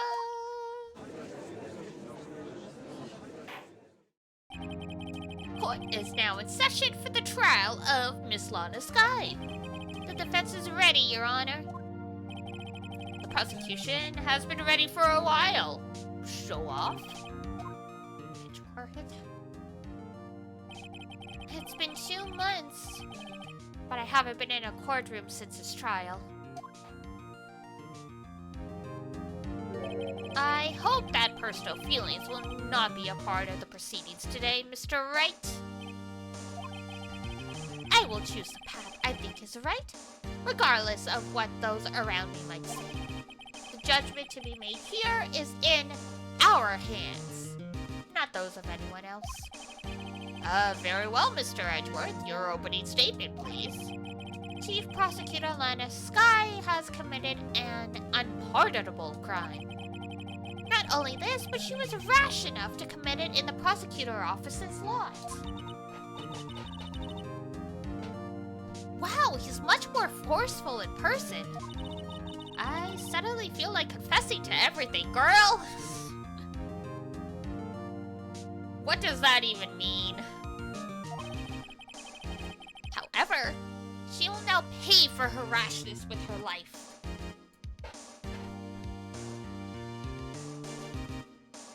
A little dramatic, but fair enough. There was a witness to her crime. A professional witness. That sounds like someone you just hired off the street.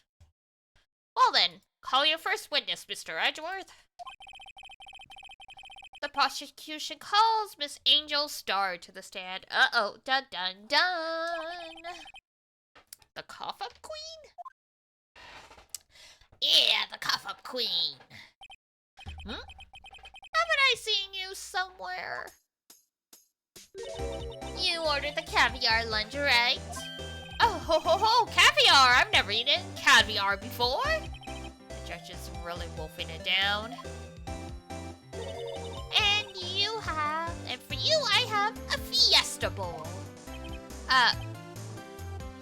Thanks. Will the witness state her name and profession? And you, sir? Did you order the fingerprint lunchbox? It is too early for lunch. Your name and profession, please. Well, Your Honor, how does it taste? So this is why everyone raves about caviar. It's so tasty, it hurts. I always thought caviar would taste like pickled tapioca. What the heck does pickled tapioca taste like? Name, profession, now. Me? The name is Angel Starr. Don't go forgetting it. I find myself running Lunchland these days. Is that what you wanted me to say, Mr. Edgeworth? Very well, witness. Please describe the incident to us. The prosecution will wait. I'm not finished eating. Hurry it up!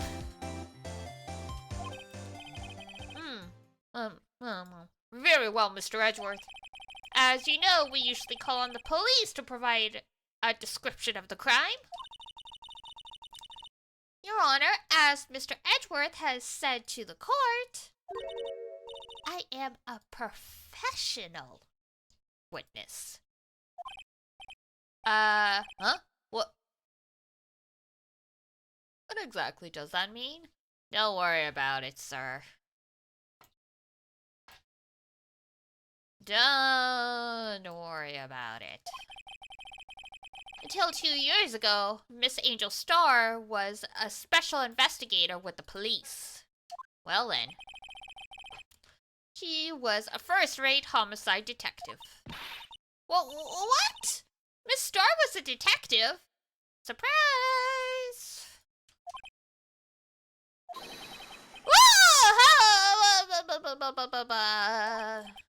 I know who you are. Cough up? Cough up, Queen Angel Starr. Long time no see. Very well, you may continue with the description, Miss Starr. Just who is this lady? Don't worry about it. If I might have the court's attention over here. The parking lot at the prosecutor's office is divided into 2 blocks. A block is for the prosecutor office's personnel. And block B is for visitors and clients. A chain divider separates the 2 blocks. I suppose that's to keep visitors from taking up prosecutor's spaces, yes? The crime took place by a car in the back of A block in the car's trunk. The killer stabbed the victim with this knife and went to drive the body out. With what keys? It's not her car! Unfortunately for her, there was a witness and an arrest was made on the spot. And who was this valiant witness? Why, it was me, Your Honor. Gasp. Who could have guessed?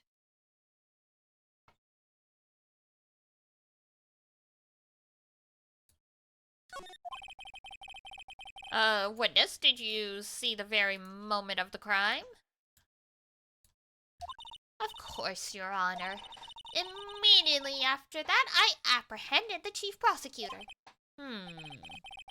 Seems rather cut and dry, doesn't it? Well, Mr. Wright, I can't agree on principle, Your Honor. It seems that some poor losers are unwilling to accept the truth, Your Honor. Shall I proceed to crush what little hope they have remaining? If you can, then give them your worst. Wait, are they talking about me? Who else would they be talking about? Rip. Somehow, I always knew a day like this would come. I was on my way to deliver a lunchbox to my boyfriend. When I sensed something, perhaps it was my finely honed detective's intuition at work. Through the wire fence, I saw the chief prosecutor standing next to a garish car. The chief prosecutor was holding a knife in her right hand. Then she thrust the pointy tip of the knife into Detective Goodman's chest. Bringing a lunchbox to your boyfriend, how touching.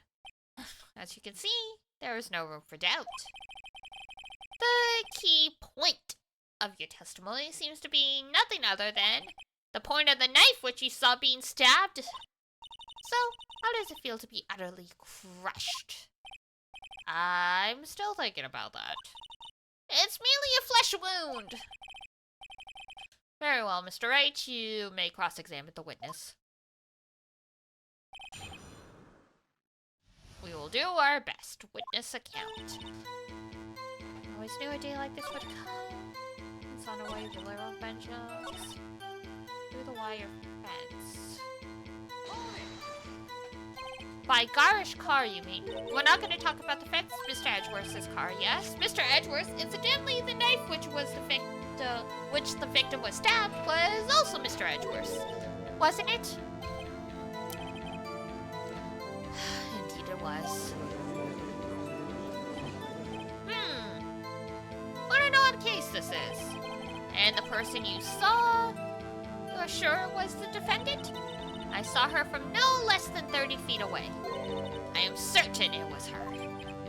If she's telling the truth, we're doomed. Let's just do what we can. Even when we don't have any proof, we can always nitpick. We're dealing with Edgeworth here. I need something more substantial than that. Can you tell us what the suspect was doing when you saw her? Right. Knife in her right hand.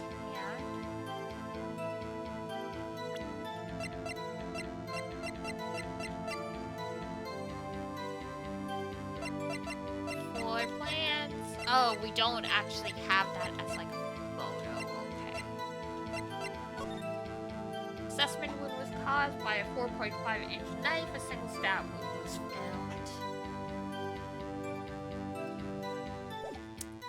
Okay.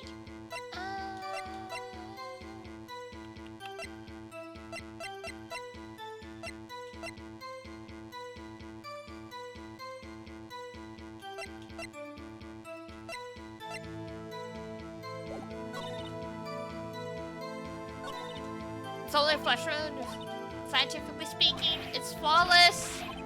Let's just keep our heads cool, okay?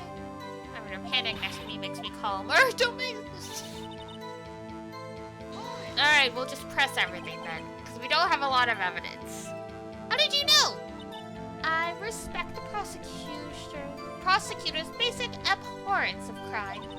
Yet their methods are ugly and twisted. Twisted methods will always lead to tragedy. I see. The lunchline's lady's uninformed opinion is duly noted. Damn, Edgeworth.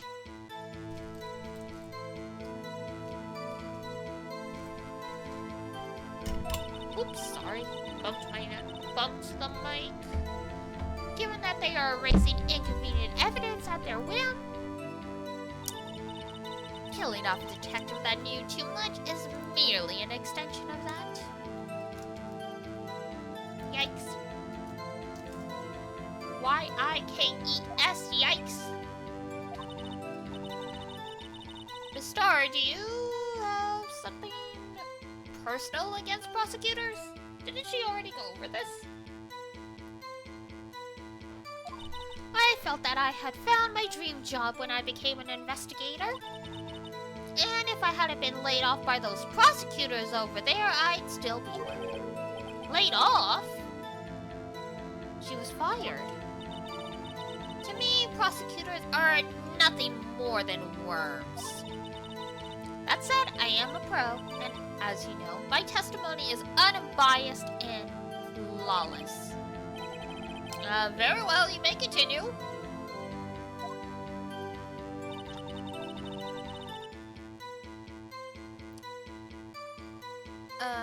Alright. Boyfriend, he's the detective? Not that boyfriend. The security guard. That boyfriend, you have... several? Yes. This boyfriend, that boyfriend, and the other boyfriend. Care to join? The yet another boyfriend position is still open for applicants. I'll stick with the lunches, thanks. Note to self, judge had to think before replying. I hope the judge isn't married. The security guard room is in the lot on Block A. It's up on the second level, so you can see everything from there. That would be the room with the security sign. Incidentally, did you bring your lunch boxes by car? Since I'm a visitor now, I parked in B block. So she was in B block when she witnessed the crime.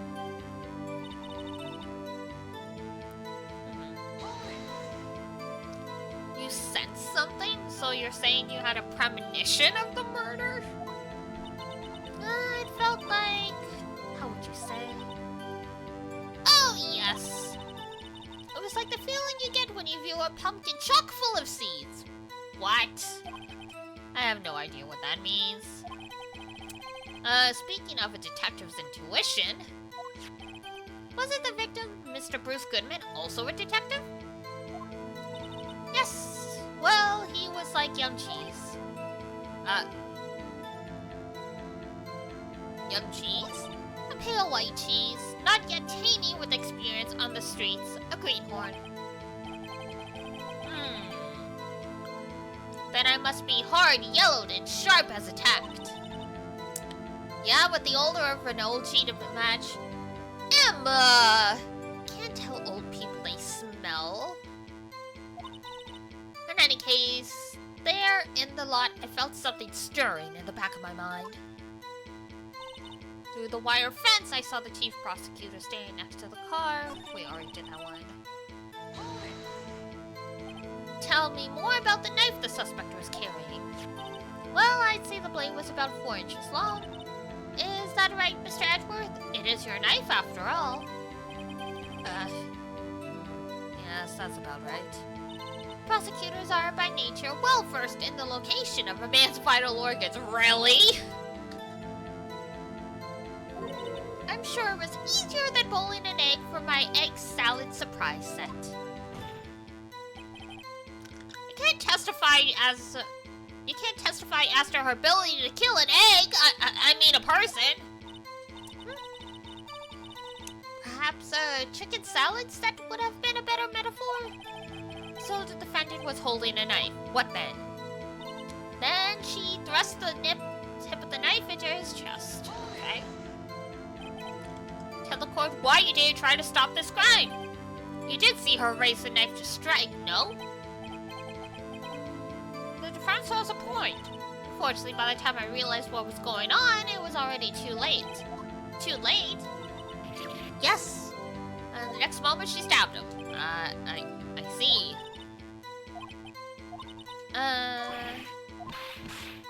What do we do? Is my sister guilty? Let's just keep our heads cool. Okay, so what are we missing? We have to present something somewhere. Wow.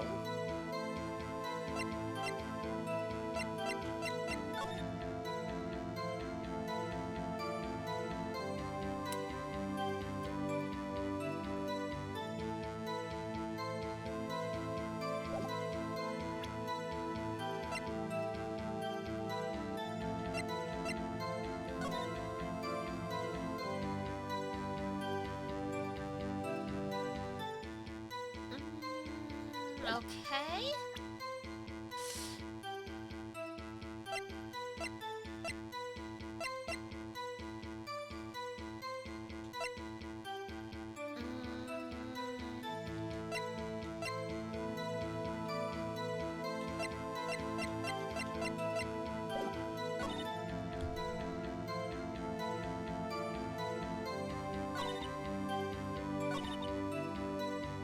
I know this case is a real pain in the butt for, like, how you have to press things as well.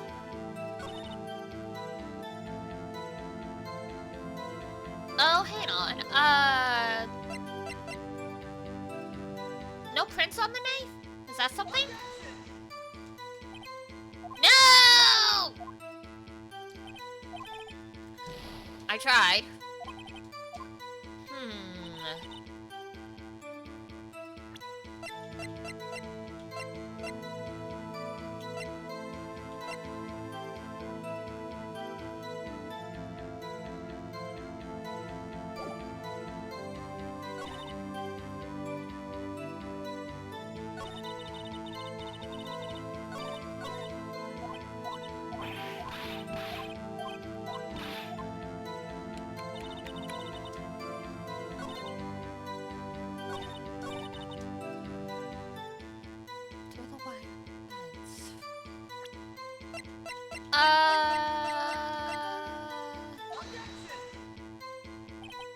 Nope. God damn it.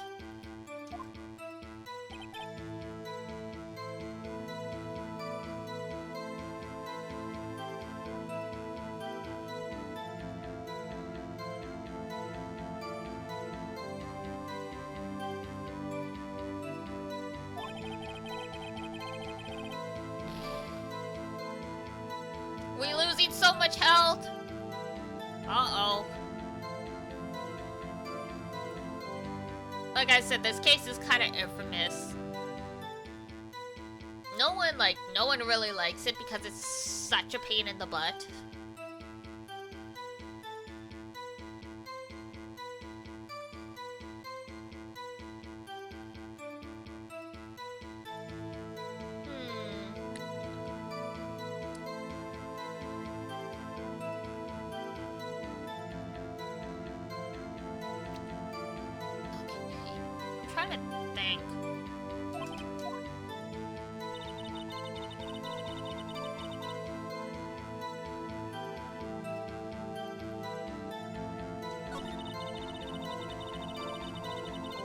Sometimes you just have to keep pressing until they finally say that's enough, but I'm like, is that what we have to do?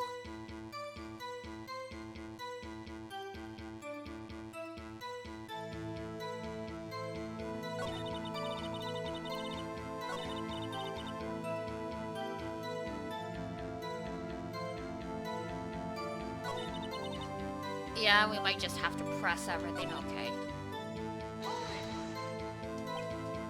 And eventually, something should change.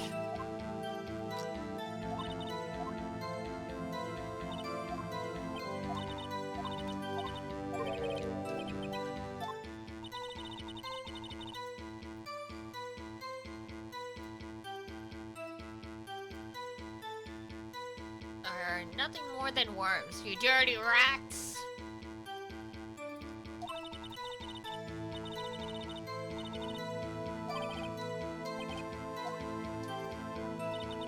Unbiased is not how I would describe her, but you know what? Whatever. He's the detective? Yes, sir. Not a boyfriend, myself, boyfriend. I mean, sometimes it's easy to forget to press all the statements, so...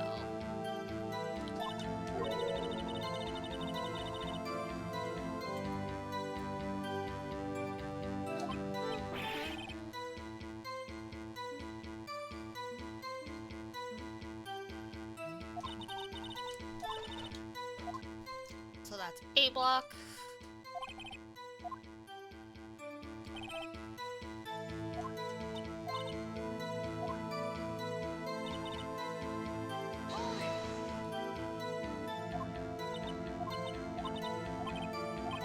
Premonition of murder, blah blah blah blah blah, blah blah blah blah blah.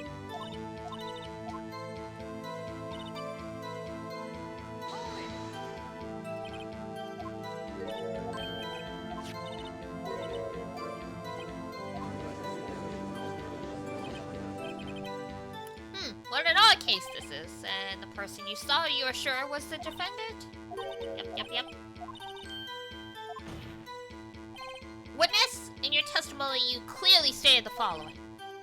Prosecutors are nothing more than worms, ergo, you are a biased witness. You might want to keep those silly opinions to yourself in the future, rookie. Oh, there we go. We just had to press everything. Huh? Rookie? Unless you're willing to risk the consequences of doubting me. I'll fry you like a fritter. Crispy on the outside, chewy on the inside. That was inspiring. I believe I've heard that tagline elsewhere. You could cry plagiarism? I may be relegated to the lowly post of lunch lady, but my instincts are honed. A photograph? You took this? So she had enough time to take a photo of the crime but not stop it, okay. The moment I witnessed the crime, my reflexes took over and snap! I took a picture. In fact, one of my lunch boxes is rigged with a camera. Damn. Witness? Why am I only seeing this photograph just now? You think I'd show it to you, prosecutor? Think again. Whoosh! My boyfriend works in the photography division of criminal affairs. Well, this is most certainly the defendant. Uh-oh, this is unmistakably Lana. So, what was the defendant doing at this time?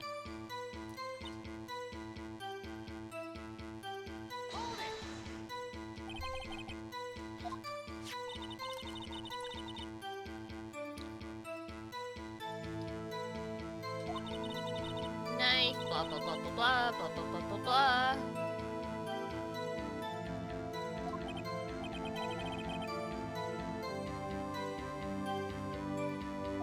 I think now we can use the photo to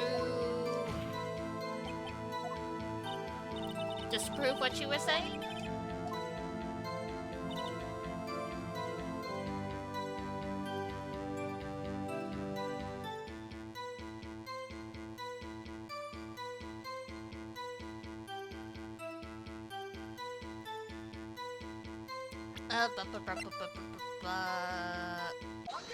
Ah, there we go.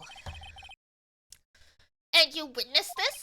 You saw Miss Sky stab the victim with the knife? As I've already said, yes! I swear it on my finest salmon swirl lunch. Is that the Uzumaki? I'm sure that is a fine lunch. But, isn't that odd? Look at this photograph. This is the photograph you took at the very moment of the crime, is it not? Then why is Miss Sky not holding a knife? Ahem! Mr. Edgeworth, your thoughts? Objection! That had to be the weakest objection ever, Edgeworth. Yet, it was still stronger than your ever-feeble mind. Sheesh! What do you mean, Mr. Edgeworth? This photograph was not taken the moment before the stabbing. This was taken the moment after the stabbing. But where'd the knife go? And how can you tell that? Blood splatter. Oh my god, you're a lawyer and you don't know what blood splatter is? See the dark crimson stains on the chief prosecutor's coat? But it's a black and white photograph! Yes, it's hard to tell, but this could be blood.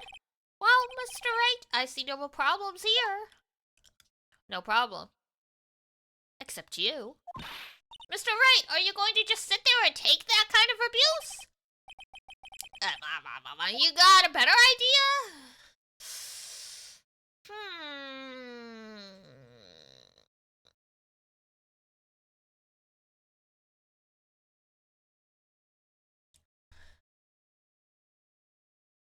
I mean, we gotta object. There's no other choice. Wait, that contradicts what the witness said in her testimony. Namely, that she took the picture the moment she witnessed the crime. Well, it seems I was slightly unclear. My apologies. That's it? If you run out of lunch, you order seconds. Problem solved. If you don't like it, try ordering the jumbo-sized lunch from the get-go.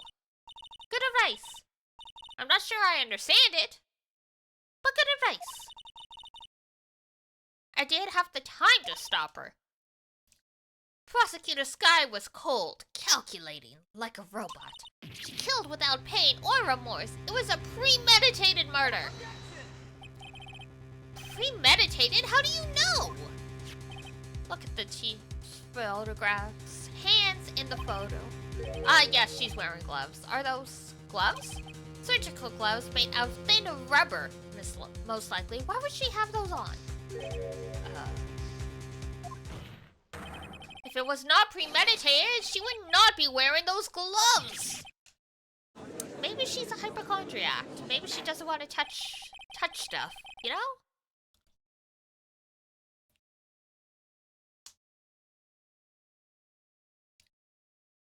These gloves do seem to tell a tale of premeditation. Premeditated murder, a serious offense. Witness, add this to your testimony.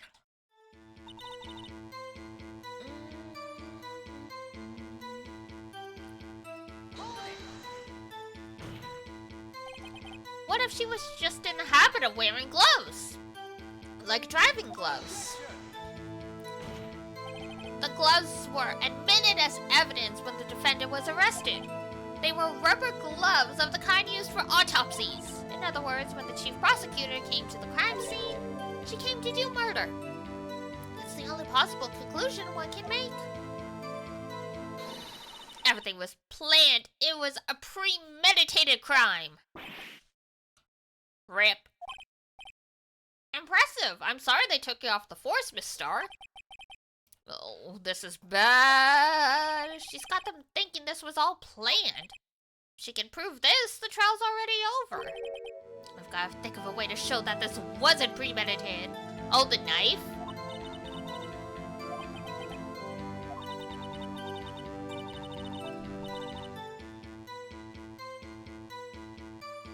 Because it's like, if it was premeditated, why would you bring Edgeworth stuff? And I mean, the counter argument is she was planning to pin it on him, but who knows?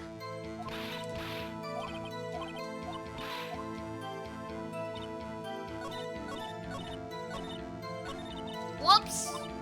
Scrolled too many statements. 1, 2, 3, 4. Boop. Take that! Witness? Do you know what this is?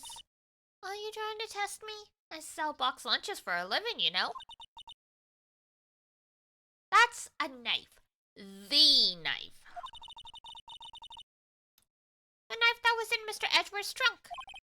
Indeed, it is my knife.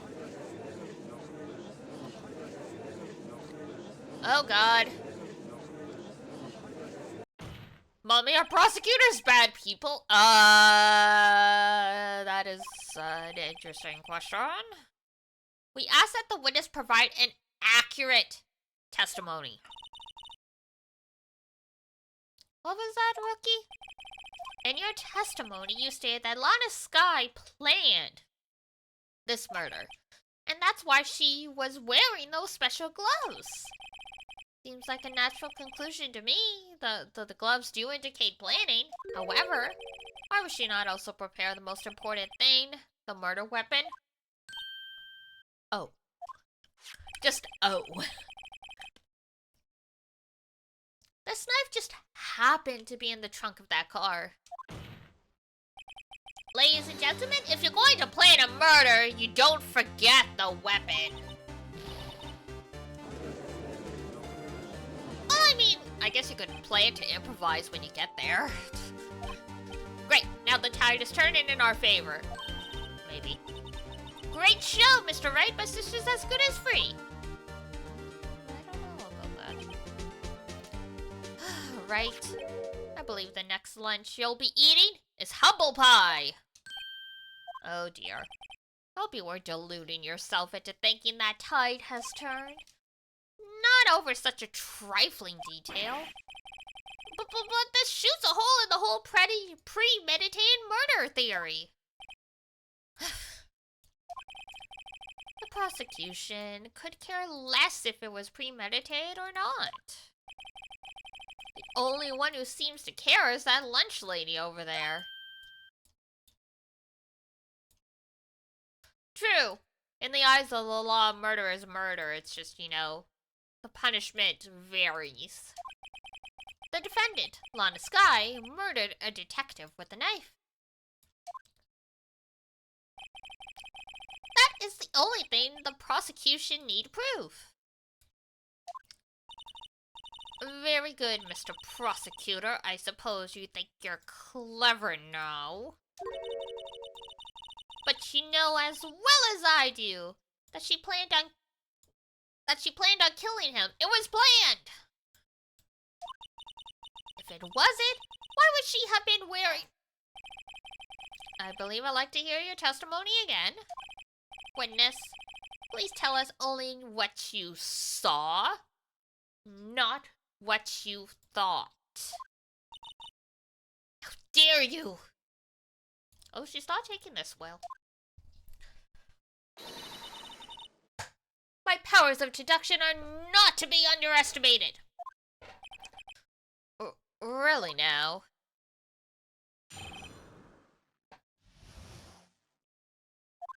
Angel's deduction, Lana Skye intended to murder Detective Goodman.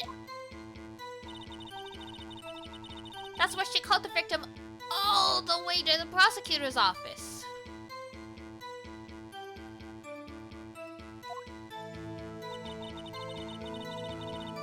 I'm sure the chief prosecutor had a grudge against the victim.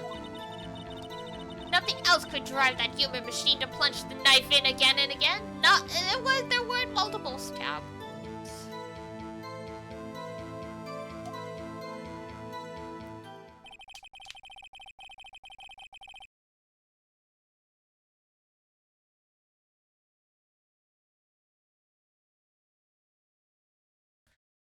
The victim was summoned from the police department to the prosecutor's office. It does sound a lot like premeditation, doesn't it? So, if I ordered a pizza, does that mean I'm planning to kill the delivery boy? Well, I mean, if you want someone to murder that night, I guess.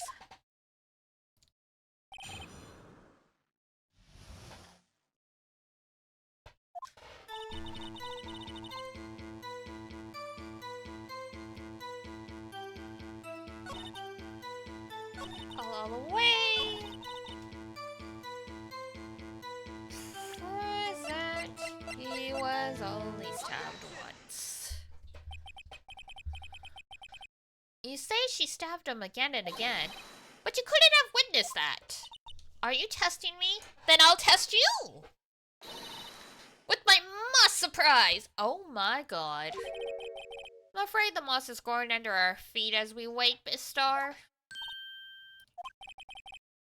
What do you mean? I shouldn't have to explain this, but take a look. The autopsy report states that death was due to a loss of blood from one stab wound. You're right! Good show, Mr. Edgeworth! He's my hero? Oh my god. What about my objection? No one noticed? Well, witness? You got the crime scene set, right? Oh. Thanks. I've always believed that no one could ever mistake ketchup for blood, but now I realize that such mistakes are possible. So, you're saying you mistook something for blood? When she lifted her knife, I thought I saw blood at her breast. Her chest, you know. Splattered blood for the victim. That's why I thought she must have stabbed him at least twice. Then tell us what you saw. Yes, her scarf.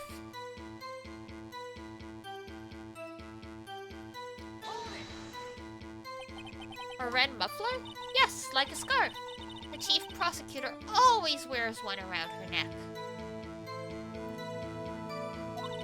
So she can be easily hanged at a moment's notice, I suppose. Jesus. Woman!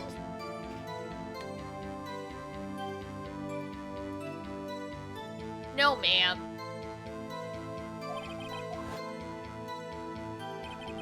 This guy was wearing a red scarf.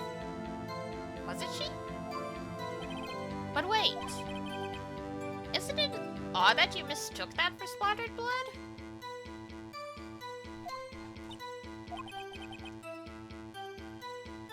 People often mistake my beard. I don't want to know where this is going. For a bib? What?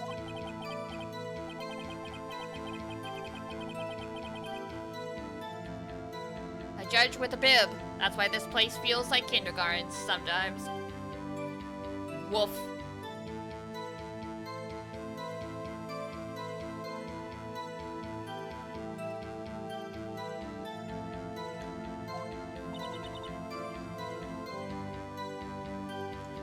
Actually,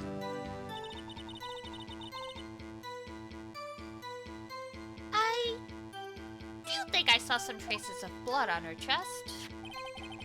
However, the autopsy report is clear on this matter. There was only one knife wound. Just deal with it, lady.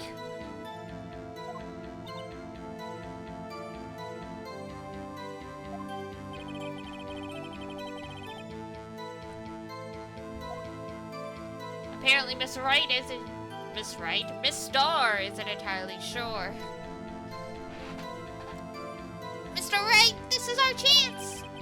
Chance? I wonder.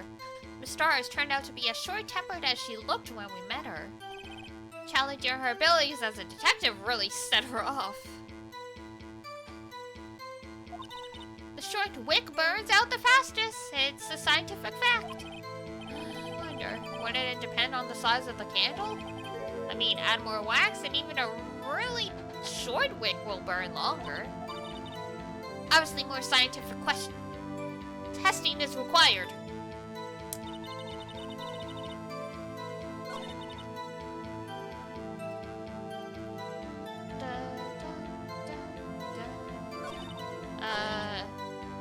But in the photo, I don't think she was wearing one. Yes, she was not. Miss Starr, I demand an explanation. The witness is clearly not suited for detective work. Edward, am I the defense attorney or are you? Like, let me do my job. The suspect was not wearing a scarf or muffler of any kind when she stabbed the victim.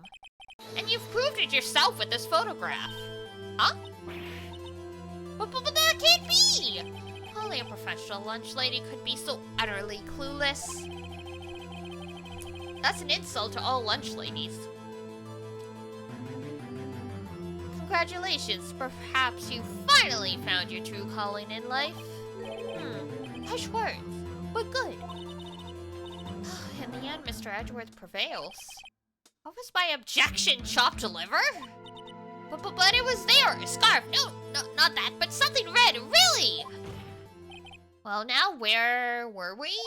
The witness has given us an entertaining interlude, but back to business.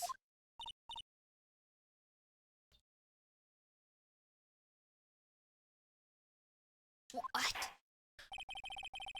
Very well, witness. Continue your testimony. You saw the crime and apprehended the suspect. Tell us about that. Very well. I do remember some things accurately, at least. Ultimately, we couldn't shake the most important part of her testimony. The most important part? The part where your sister stabs the victim. The next testimony might just be the moment of truth. I don't know about that. Apprehending the suspect. After the murder, the suspect attempted to run behind a partition off to her side. I quickly caught her, explained her rights to her, and arrested her on the spot. But you're not a detective! You're not with the police force. You don't have the right to do that! Oh yes, when I arrested her, she mentioned the muffler.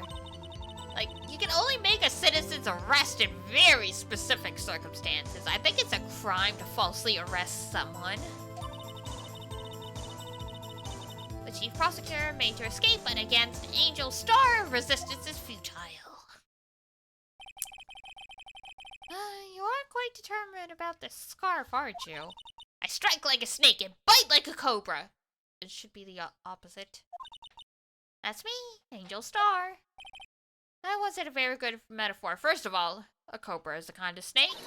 Don't bother me with details unless you want to get bitten. I mean, note to self, Mr. Wright is weak against bites.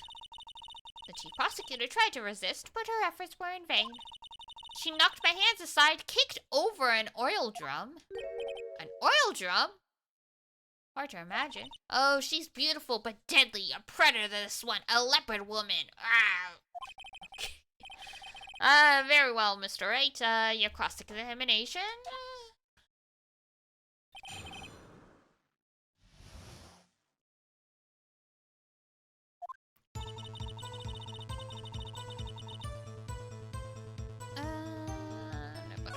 I quickly caught her, explained her rights. You say quickly, you were close to the suspect? As I just said, I was only 30 feet away from her the whole time. Yeah, but there was a fence between you two. Yeah. You climbed the fence? I'd like to see this on the floor plans, just to be safe. The lunch lady land car was... She was a visitor, that she was parked in B block. So you witnessed the murder from here? That would make it about 30 feet from the car, yes. Is that correct, Miss Starr? Yes, that's right. But there was a chain link fence in front of you. I went over it, of course. Amazing! The cough-up queen lunch lady athlete, indeed. In high heels? I doubt that. It would have taken her a little time to climb over the fence, so she couldn't have gone to my sister that fast. Yeah, the fence was about 9 feet high, too. So how did Miss Sky not get away? And how did, Starr not break her legs jumping over the other side? It's 9 feet high fence and concrete.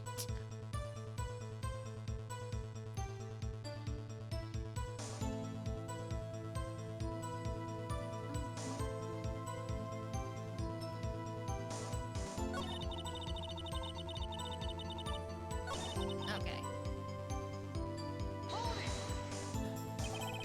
She mentioned the muffler? What exactly did she say? If I remembered exactly, I would have told you in my testimony. Cheeky. All I heard her was say the word muffler. Just that one word? So, what you heard wasn't the suspect talking to you, but to someone else? Yes, the chief prosecutor was talking on her phone. Her phone? She can't mean... Ooh. So, the cell phone. By phone, do you mean the cell phone discovered at the crime scene? Yes, ultimately. Ultimately? My memory... It's like a salmon heading upstream, you see. No, the court does not see. The chief prosecutor first attempted to use the phone hanging on the wall. On the wall? That's right, near the car. There was an emergency phone on the wall. Apparently, it was out of order. And so she used her cell phone. Indeed, the emergency phone was out of order that day. Good witnessing, witness. Good witnessing? Whatever happened to good testifying?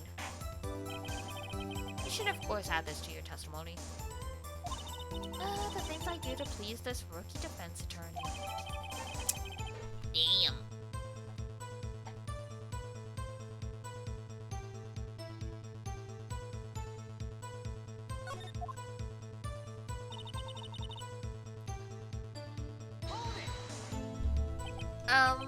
Do you think you could restate your testimony for the court? Aha! I was going to ask the same thing! I'll only say this once, so listen close.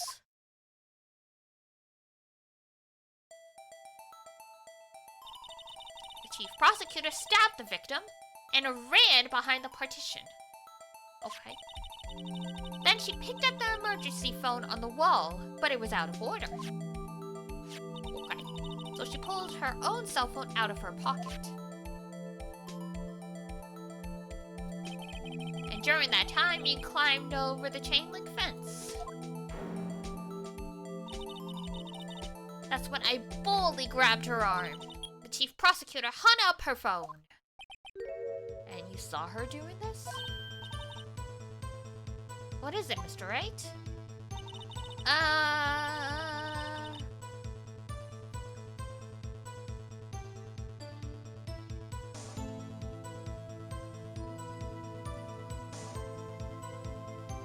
Oh, right. Now that I'm thinking about it. If she did all this behind the partition, how could she see anything? But what's table to be pressing on?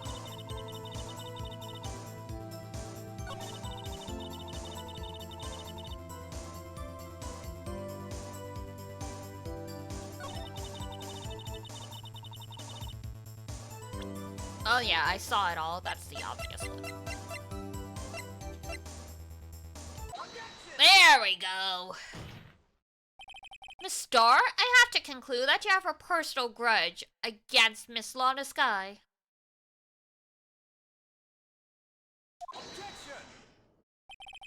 The witness is a former detective. Her testimony is unmarred by personal bias.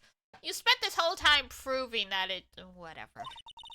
Well, who would have thought you would be my knight in shining armor, prosecutor? You, who, together with the chief prosecutor, kicked me out 2 years ago. Well, Miss Starr, this is a fatal contradiction with your testimony. How do you explain this? I don't know what you're talking about. Mess with me, and I'll make you cough it all up. Ahem. Let's look at the floor plans. You said you witnessed the crime from this point. However, if that's true, you couldn't possibly have seen Miss Sky making the call. I believe you see what I'm getting at. That emergency phone was on the back side of this partition. If indeed you were in B block, you couldn't have seen it. Order, order, order! What is the meaning of this? It's simple, Your Honor.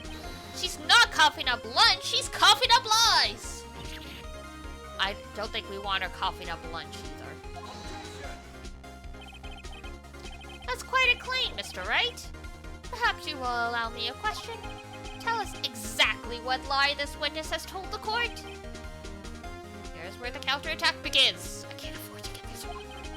Lied about...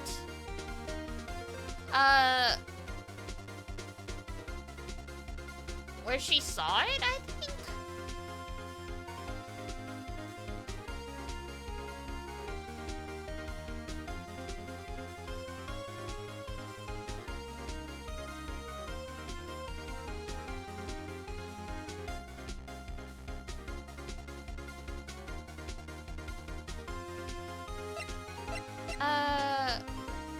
I think where she was, yeah.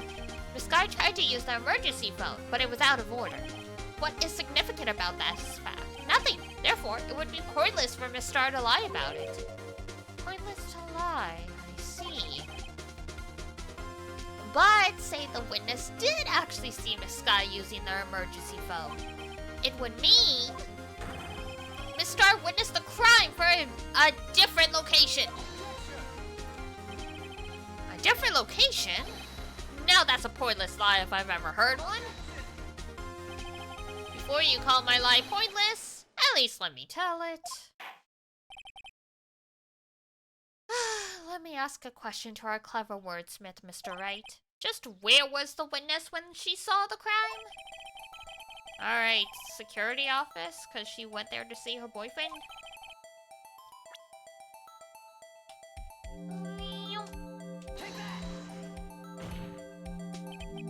This is the only place where she could have seen it. The security guard room? Indeed, the security room in the underground parking lot is well positioned. It's built on the second floor, so you can see the entire lot. She would have been able to see their emergency phone from there. But why there? There are many other places where she could have seen the phone. Not in this case, Your Honor. The witness, not being part of the prosecutor's office, couldn't park in A block. The only place where she could have seen the crime in the back of the partition is here. I remember in your testimony you said you brought a lunch to your boyfriend in the security guard room, yes? Well, Miss Starr, how many years have I been getting the better of men? To think the tables could be turned? Today, a man has got the better of Angel Starr. Wow. Oh, order, order, witness! What have you done? You used to be a detective. You should know better.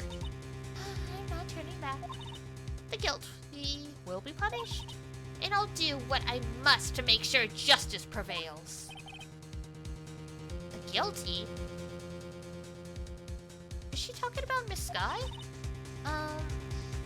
Mr. Ray, doesn't this strike you as odd? Why did Miss Starr lie? It doesn't make sense. Huh? She could have just said she saw the crime for the security guard station. It wouldn't change anything. Exactly. This photograph tells all. It was the defendant who stabbed the victim. The truth still stands. No. still stands. I disagree, Mr. Edgeworth. What? If a witness is found to be lying, they're guilty of perjury. She knows this. She wouldn't risk that without good reason. When has anyone in this court actually been charged with perjury for lying on the stand? Huh? Me? Who else? Mr. Wright? Let's review what we know.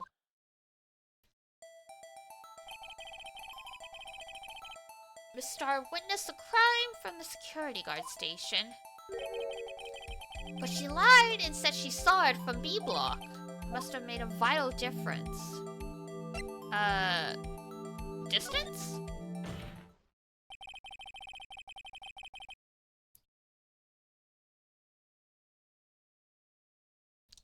It changes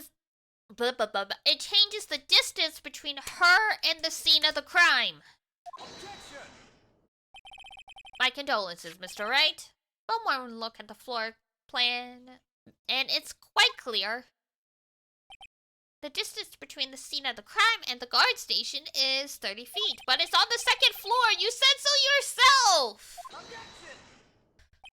What she saw is not in question here. What matters is the time it would take her to reach the scene of the crime. Miss Starr, you witnessed the crime from the security guard station. Now, how long did it take you to go from there to the scene of the crime? Well, witness, you... Yeah? You ordered the squid wheels, right? Those just look like rubber bands. I was bringing a PB&J lunch with French boysenberry jam to my boyfriend. Boysenberry for the boyfriend.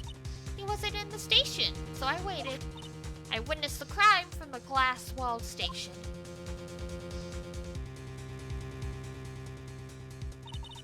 And before I knew what I was doing, I felt myself running towards the scene. But the door was locked. I couldn't open it.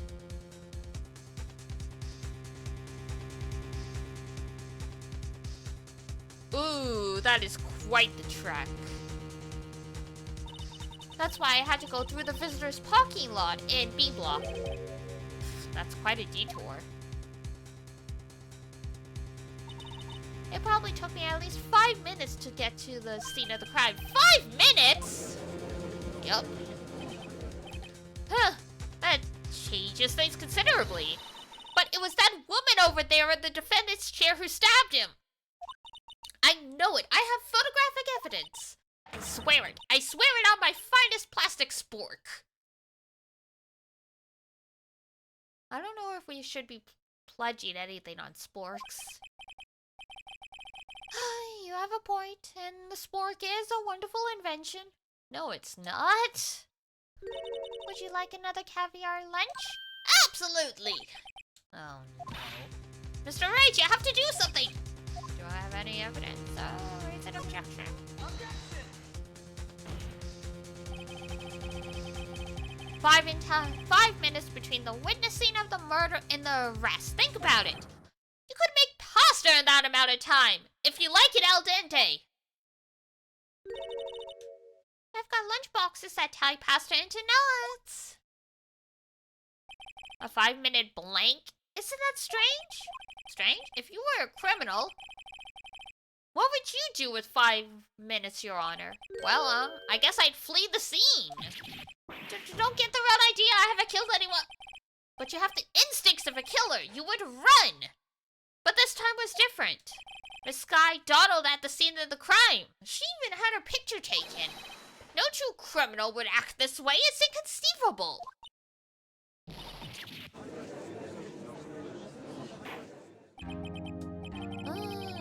Well then, it seems we've come to an end of this testimony.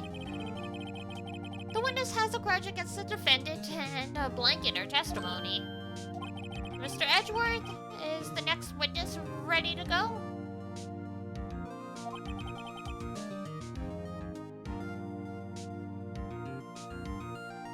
Unfortunately, I appear to to have overestimated this witness on account of her professional history. We did it! We screwed that can shut! Oof. I don't know if we should be using cans as a metaphor in that situation, especially since you can't really screw a can shut. You can screw a jar shut. I'm afraid the cough-up queen has been dethroned. And with that, court is adjourned.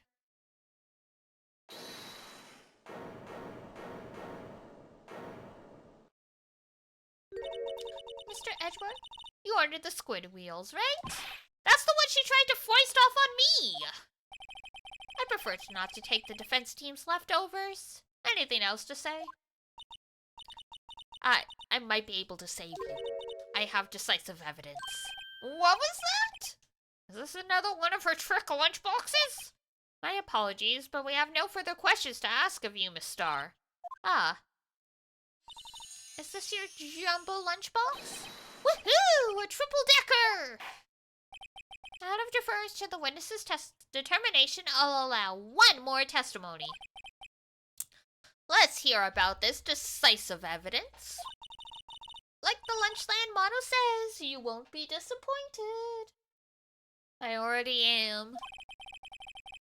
What she's going to pull out of her lunchbox this time.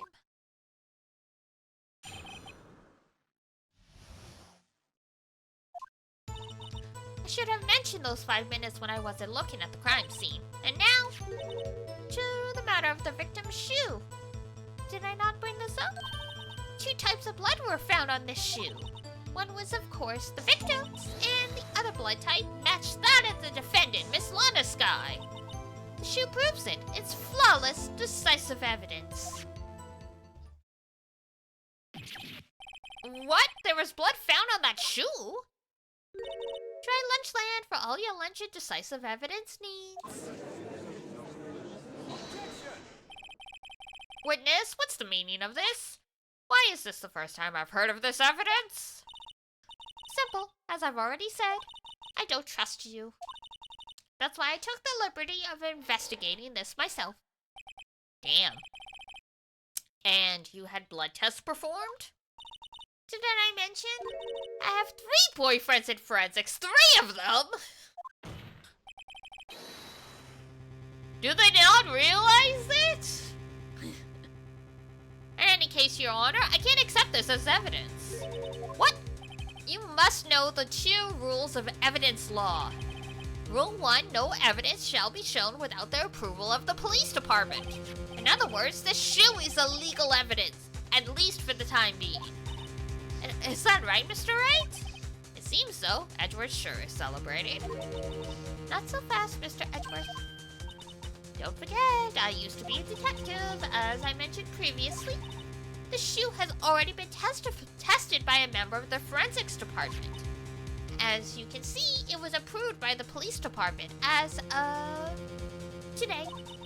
Even the general public can produce official evidence, Mr. Edgeworth. Damn. Is that right, Mr. Wright? It seems so. Edgeworth is looking pretty sullen. You could at least study some evidence law, really. I mean, I'm pretty sure that is part of his job, so, The prosecution's complaints notwithstanding, it appears that this evidence satisfies the first rule. However, it seems you have yet another count against you, witness. Anything to ensure that the guilty are properly judged.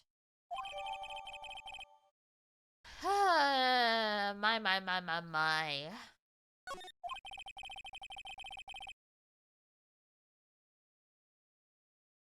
Very well, you may cross-examine.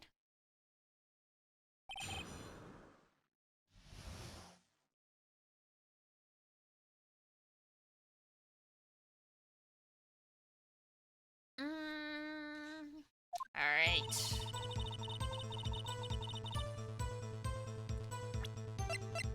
Wear the shoe.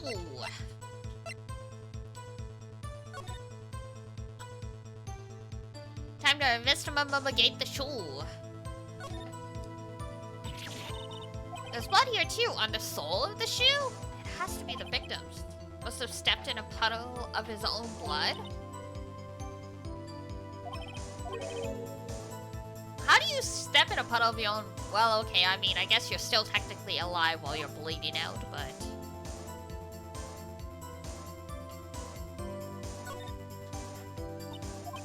And if you're so... She must have cut herself at the time of the crime. Is there anything else? Oh, wait, the floor is clean. It just hit me.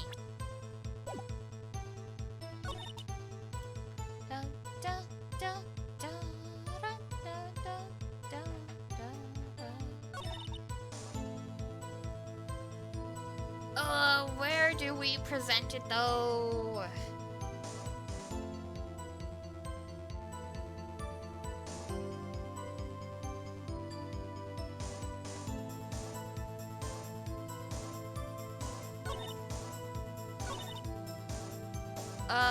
Alright. Flawless evidence. I can't let this evidence go through without a fight! You ordered the peppered fish... Oh my god! Some like it hot, Mr. Right. Some like your client. She's in enough hot water to make a whole vat of soup. Mr. Right? Do you or don't you have a problem with the shoe? We have problems with the shoe. A problem? There is a problem. There's a problem. If I'm not imagining things, I say there is one critical problem with this evidence. A clear contradiction. That gleam in your eyes. You're still young, rookie. I'd give you our peppered fish gun now, but you couldn't take the heat, could you? Let's hear what Mr. Wright has to say. What is contradictory about the victim's shoe? Show us the problem.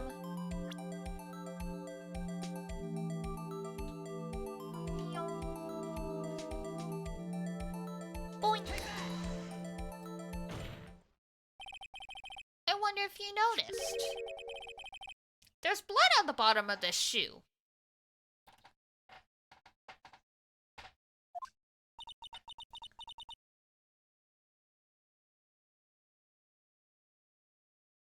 Don't mess with me, rookie. Or it'll be your blood on the bottom of my shoe. Please stop threatening us. Indeed, there is quite a bit of blood on the bottom of the shoe. It makes sense the victim was stabbed with a knife. What could possibly contradictory? Crime scene. Crime scene. There is literally nothing on the floor. The problem lies in the footprint. The footprint? Note that the bottom of the victim's shoe is covered in blood. Then, isn't it strange? Why weren't any bloody footprints found at the scene of the crime? Blah, blah, blah, blah, blah, blah, blah. I'm getting tongue-tied. As you can see, there were no traces of any such footprints at the scene of the crime. That contradicts your claim about the shoe.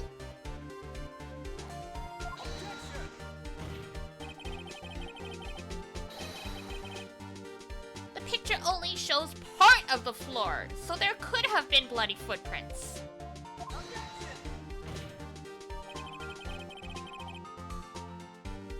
Then where are they, Mr. Edgeworth? Because we checked the scene and found nothing of the sort.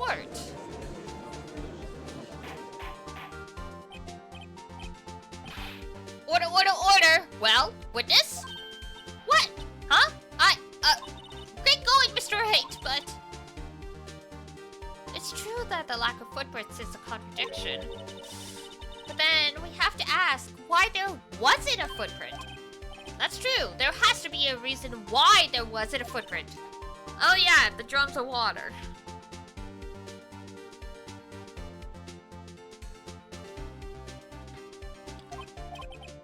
Hey, I don't know why it's not there. I'm just good at finding contradictions. Oh, don't say that out loud.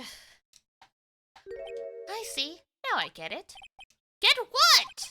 Our witness is more devious than I gave her credit for. We were hoodwinked to the very end.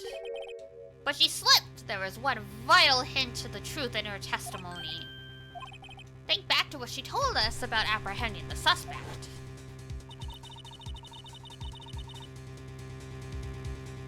Trying to resist, she knocked over my hands aside and kicked over an oil drum.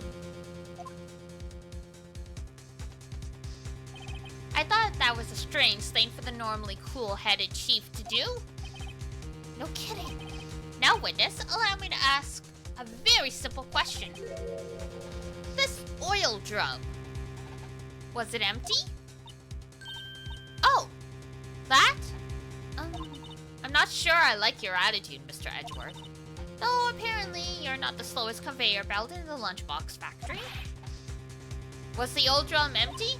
The oil drum kicked over by the chief prosecutor was brimming with water. That's quite the kit to be able to knock that over. Still don't get it, Mr. Wright? Do you want to know the reason she knocked it over? The real reason? Aha! You don't mean... Yes, the suspect knocked it over for one reason. To erase the bloodstains!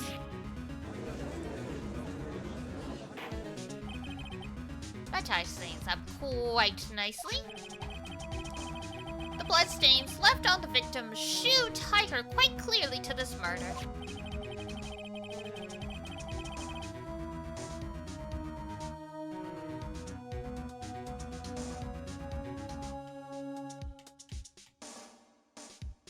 Then, after the deed was done, she knocked over the oil drum to erase the telltale signs. Why, that's a prosecutor's specialty, erasing evidence. That reminds me, Miss Guy's right hand was hurt. Did she say she cut herself when she stabbed him? So that's when my sister got blood on the shoe? Well, I see no reason to prolong this trial. Uh-oh. Mr. Ray, do something, please! What? What can I do? Your sister's confessed to the crime and she tried to conceal it. But. Enough. There was no need for further debate. Very well. But Angel Starr is on the prosecution's side. She could have been lying about the water. This court finds the defendant...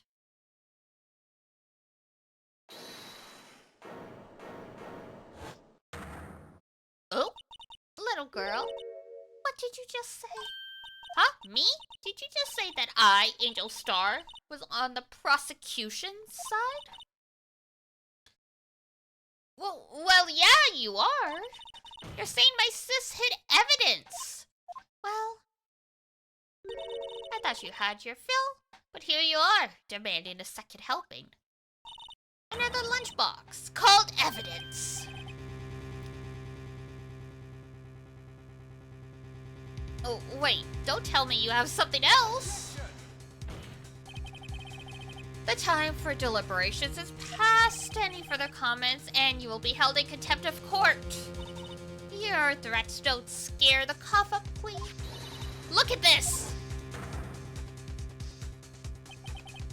A photograph? I had it just in case anyone had the gall to suggest that the white shoe didn't belong to the victim. Huh. I see no room for error in this evidence. Look at the asphalt. Yup. It's clearly wet. Yup. And there's something in the car muffler. Erasing the last trace of doubt from this court's mind. Immediately after the murder, the crime scene was washed with water. I'm sorry, Mr. Wright. I guess I couldn't help after all. It's not your fault. I knew I couldn't win this case from the beginning. And it seems that this is what your sister wanted anyway.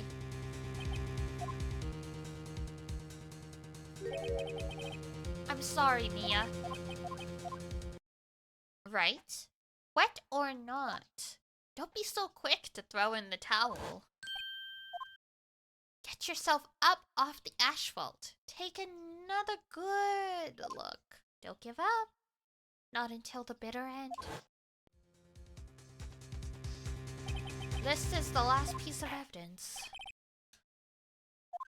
No! Objection! Your Honor, wait! What is it with you people? Can't I hand down my verdicts in peace anymore? Whatever it is, can it wait? No, it can't! Then it will be too late! Look at this photograph. The last one submitted. This trial isn't over! So, right? Are you saying there's a problem with this? Yeah, I'll think later! Yeah, there's a problem. Right or wrong, I've got to go ahead with this. I suppose since we've come this far, we should give every claim a fair shake. Very well, Mr. Wright. Show the court the problem.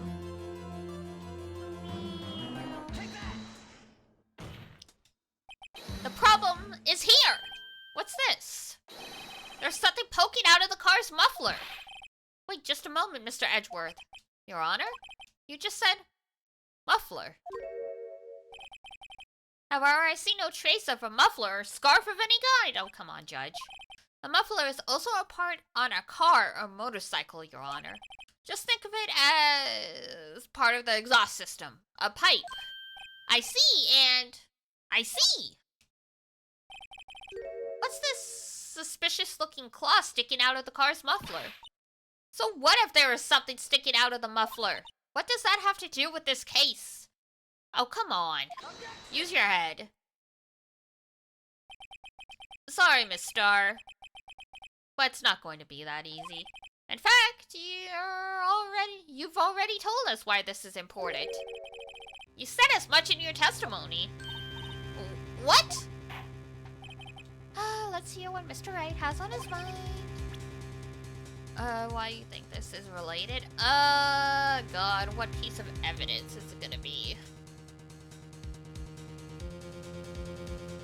Probably the cell phone?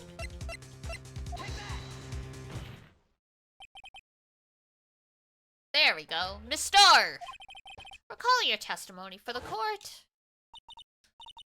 When I arrested her, she mentioned the muffler. That's what had me confused. Ah! Yara! Was actually this exhaust pipe? If so, that means this piece of cloth is vital evidence. Oh.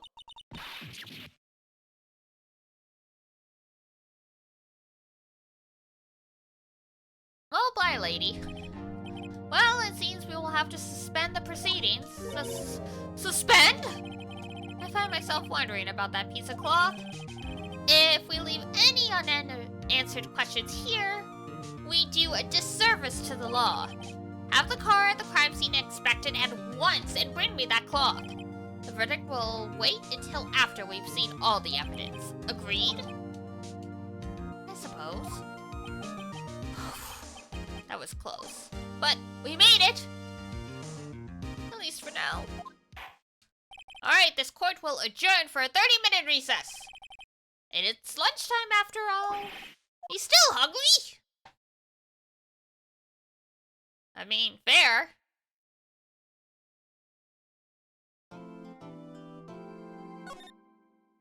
You gotta enjoy the lunchies when you can. Alright. That is a very good spot to wrap up, I would say. Ugh. Judge got a snack. The judge needs his snackies. He's still growing his beard. He needs extra nutrients.